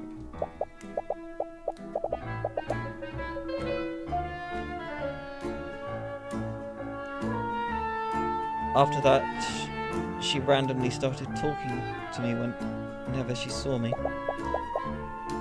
We became friends after that. That's nice. It's a good thing he was able to find a friend in a place like that. Yes, it was. Even if there's a good chance that they'll murder her of this case. I don't know, I have my suspicions on Eris. So I have to ask. If it's caused you so much trouble, why are you still studying necromancy? I want to use it to become a doctor. The headmaster told us that. The same thing, that you could have just stopped learning the healing spells. Why are you learning spells that can steal people's life force and raise undead? Life and death are the two sides of the same coin. That's the key principle behind necromancy. First Undead was actually a failed attempt to resurrect a human using magic.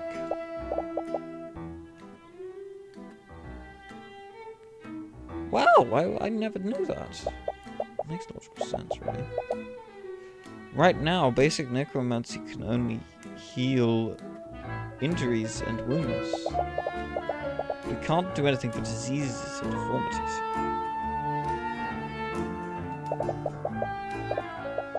If I could just keep studying it, I know that I can create a new type of necromancy. One that can cure diseases and save lives. He specifically wants to cure diseases. Did something happen to him to motivate him that much? Catherine Bellwether! Everyone's favorite topic. I think I can already guess the answer to this question. But how was your relationship with Catherine Bellwether? It's exactly what you'd expect. Odd, we didn't have the shocker. After word got out about what I was studying, Professor Bellwether would always target me. She'd start yelling at me for the smallest mistakes. She'd do the same. She'd do that to some other students too, and she'd focus on the ones that were poor like me. That's terrible. I'd wake up each day dreading the possibility that she'd notice me in the halls. I never knew how to avoid her and stay out of her way. But sometimes she'd just come looking for me. I can't believe that after everything she's just gone. You must have mixed emotions about what happened. I honestly don't know how I feel about it. To be honest, I always wished she would just disappear, but now that it's finally happened, I just feel even more afraid. Feels like she's going to come back from the grave to haunt me. Even with Bellwether gone, his trauma will still linger.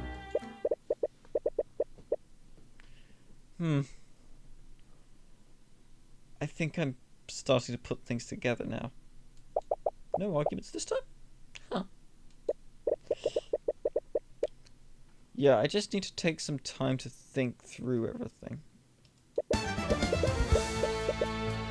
Prosecution wants to implicate Wallace despite his alibi. They wouldn't have a reason to do this unless the evidence heavily implicated him.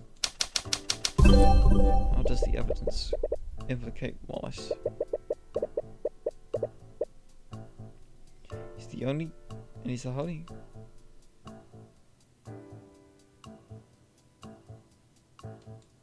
Magical trace of necromancy was found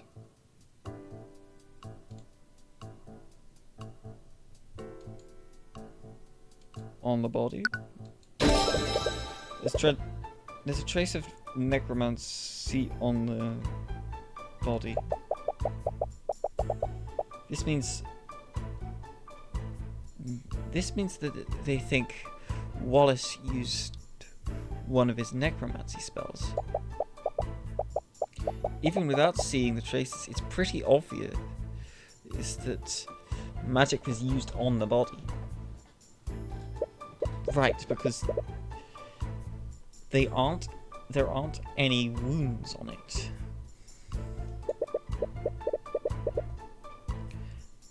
And the autopsy report found no... Oh, that's why. It has no wounds on it because it was healed with necromancy. It wasn't killed with necromancy. It was healed with necromancy.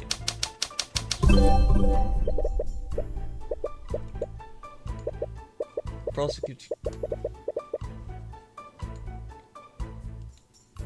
Necrotic blight it would be. They will probably say that he used necrotic blight. That makes sense. Necrotic blight would have drained the life force from her body.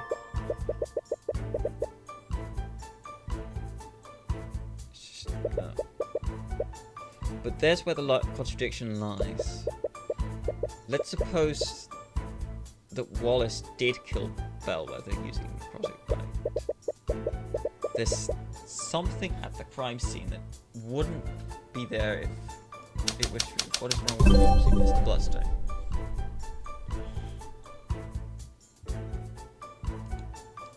Bellwether's body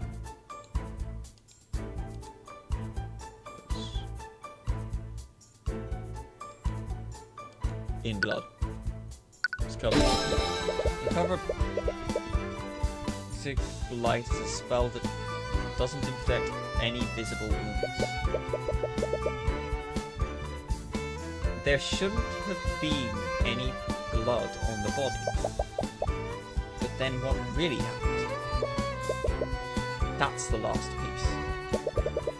And if I had to guess, the information we need is being hidden by one of the witnesses who discovered the body. Valentina. She's definitely hiding something.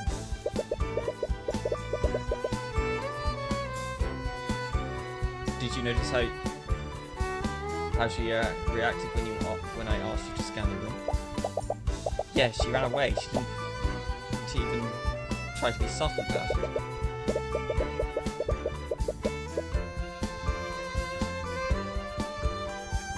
I think she may have been trying to hide herself from your detect magic, which can only mean there's a magical trace on her. I wonder what she's trying to hide. There's only one way to find out. Next time you see her, softly cast detect magic and scan her. Alright.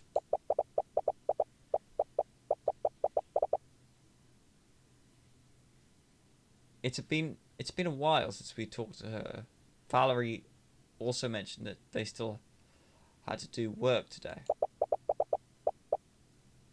She might be back in the Academy's kitchen now. The kitchen.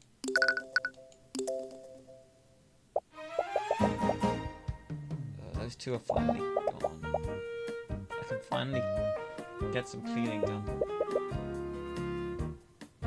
Okay, there she is. Right. Just don't shout the incantation like you always do.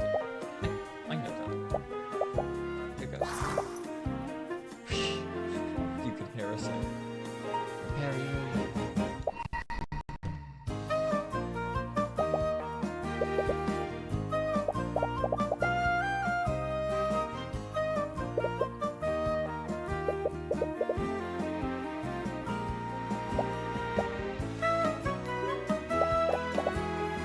There's a trace of necromancy on her. What? Valentina's magical trace. There's a trace of necromancy on her. Someone cast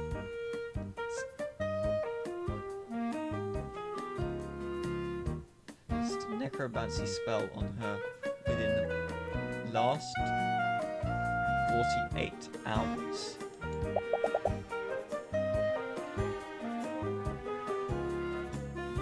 What do we do now? She dead.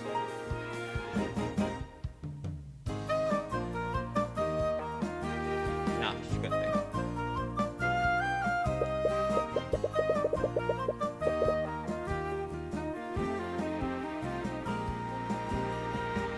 For now, let's talk to her and see if we can get more information out of her.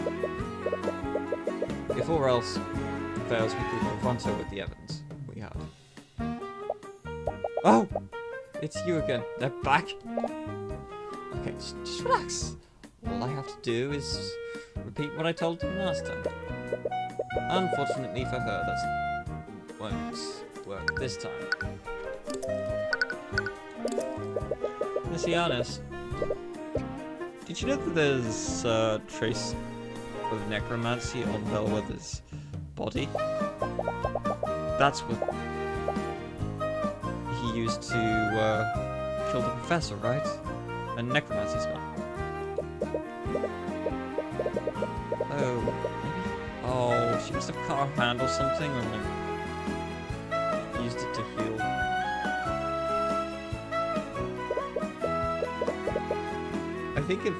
I think someone else goes to spell. Ah! Is it possible that you saw someone use magic on Bellwether? No, definitely not. Calm down, there's no way they know.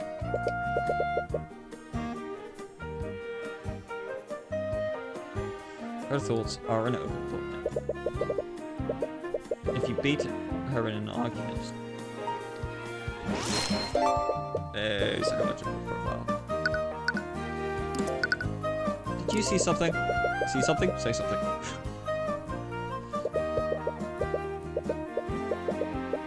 She found the body alongside her sister and reacted strangely.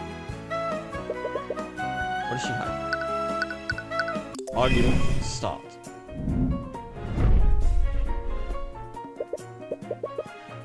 Miss Ionis, from the very beginning, I felt like you've been hiding something from us. There's something that you're not telling us. Or neither. Probably. Maybe. What are you talking about? My conscience is clear.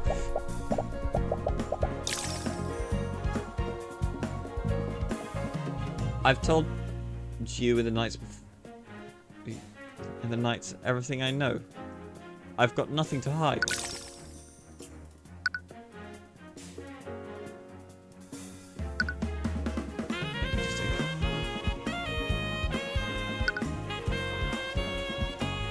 That contradicts that. Use this against them.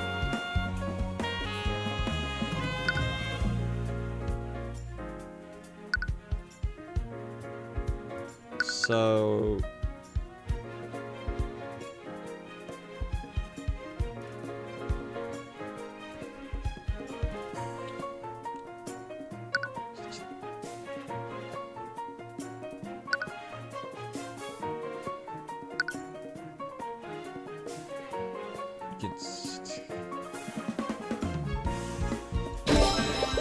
be honest, it's clear to anyone to see how knows you are.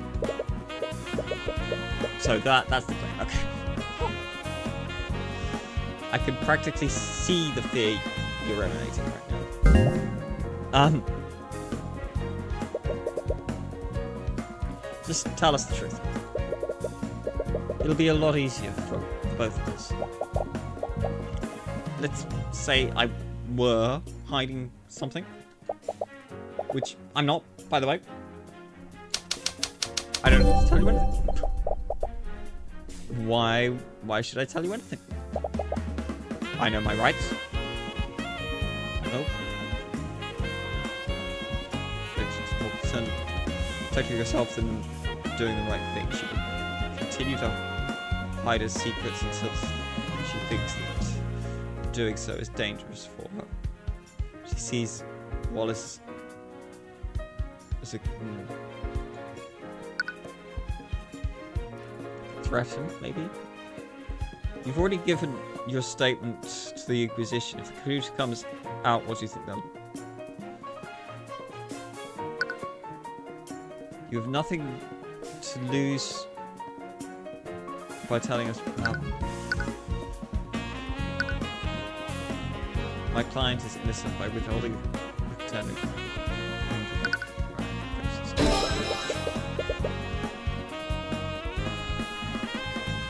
You've already given your statement to the Inquisition. If the truth comes out, what do you think they'll do when they realize you lied to them? Who are you protecting as Giannis? You talk a big game. But I can't prevent anything, can you? You think I'm lying to protect someone? I don't know anyone who can use magic. I don't even know any mages. I definitely didn't see anyone use magic on a body. No, this was a present.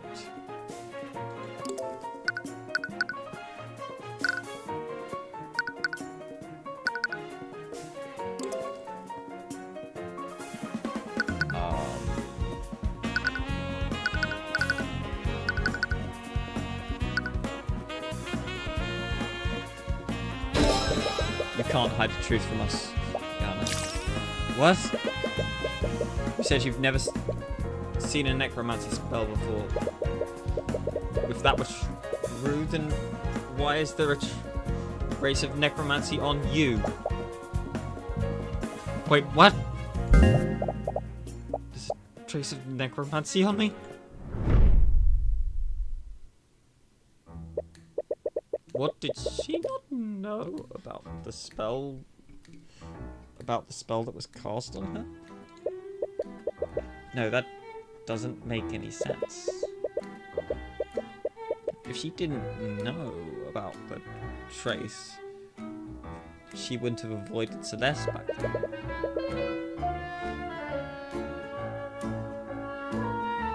She must... There must be an explanation for it. She doesn't do this. Yay, argument success. Necromancy on you. This is crazy! Why is there a trace of necromancy on me? Am I going to die? Am I going to become a zombie? That's strange. Is she really unaware that a spell was cast on her? Or is she just playing dumb? It was a speeding spell.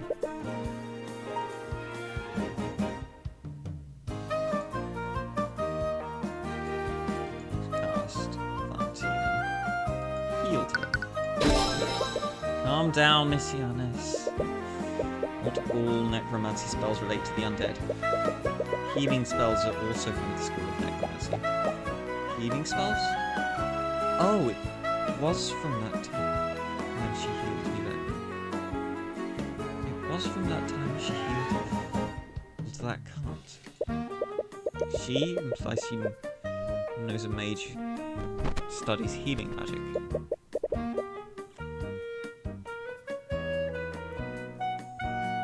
Could that be a student here? Sorry, I just remembered there's something else I have to do. I'll be right back. She won't be. Hey, come back here. Ugh, she ran away again. I can catch her. There's no way she can outrun me.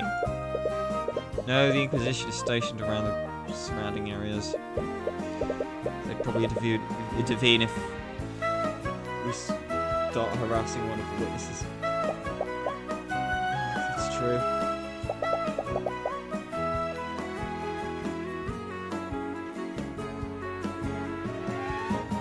But we weren't able to learn anything. Actually, I did learn one thing. She's a friend who cast a healing spell on her. Really? How did you figure that out? Good deductive reasoning. Wow. He's gonna have to tell her at some point.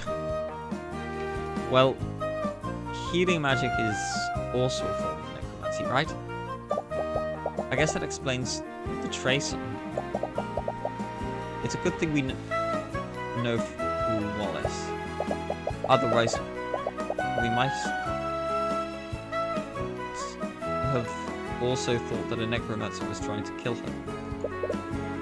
Wait a minute. That's it. Did you figure something out? This whole time we've been wondering why there's a trace of necromancy on the body. It isn't because someone attacked Bellwether. It's because someone used necromancy in an attempt to heal her. It doesn't matter what... It doesn't... Oh, I see. It doesn't matter what type of necromancy spell someone uses. Spells from the same school of magic leave the same trace. Trace. It's not just that. The body clearly has blood on it. What would happen if someone used a healing spell on a wounded body? It would close all of that body's wounds. In other words, removing any cuts or bruises. Well, interrogating Valentina may have been a dead end, but it still gave us what we need to win this case. Maybe. I'm not so sure that was a dead end. What do you mean? It's not that suspicious that she asked someone to heal her if she was injured herself.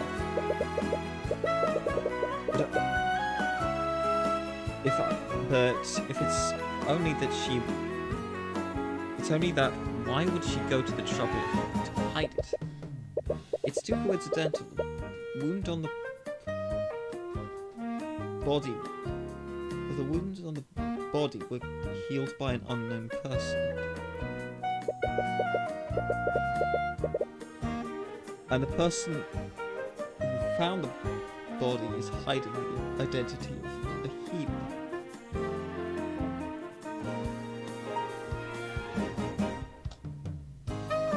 Deductive reasoning. They have to be the same person. I guess that makes sense. So what do we do now? Valentina is definitely on to us. I doubt we'll get a third chance to speak with her. Hopefully what we have now is enough to acquit Wallace. You've done everything you can. Use what you've learned to poke holes in the prosecution's case. And if that doesn't work, you can drag Valentina onto the witness stand and pull the truth out of her. You just hope that what she's hiding is enough to acquit Wallace.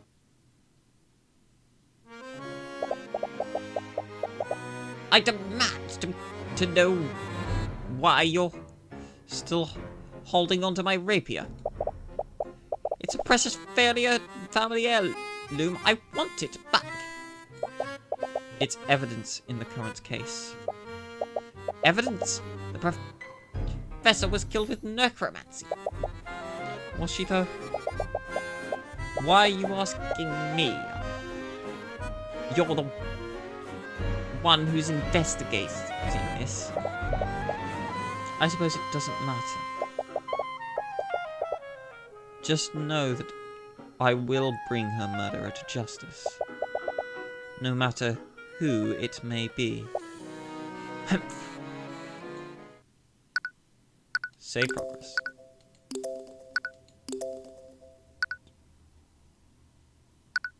Okay.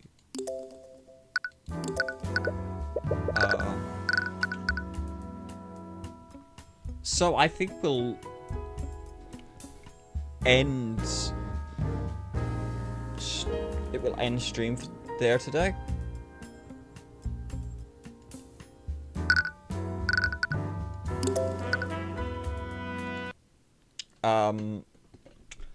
I thank you all for coming.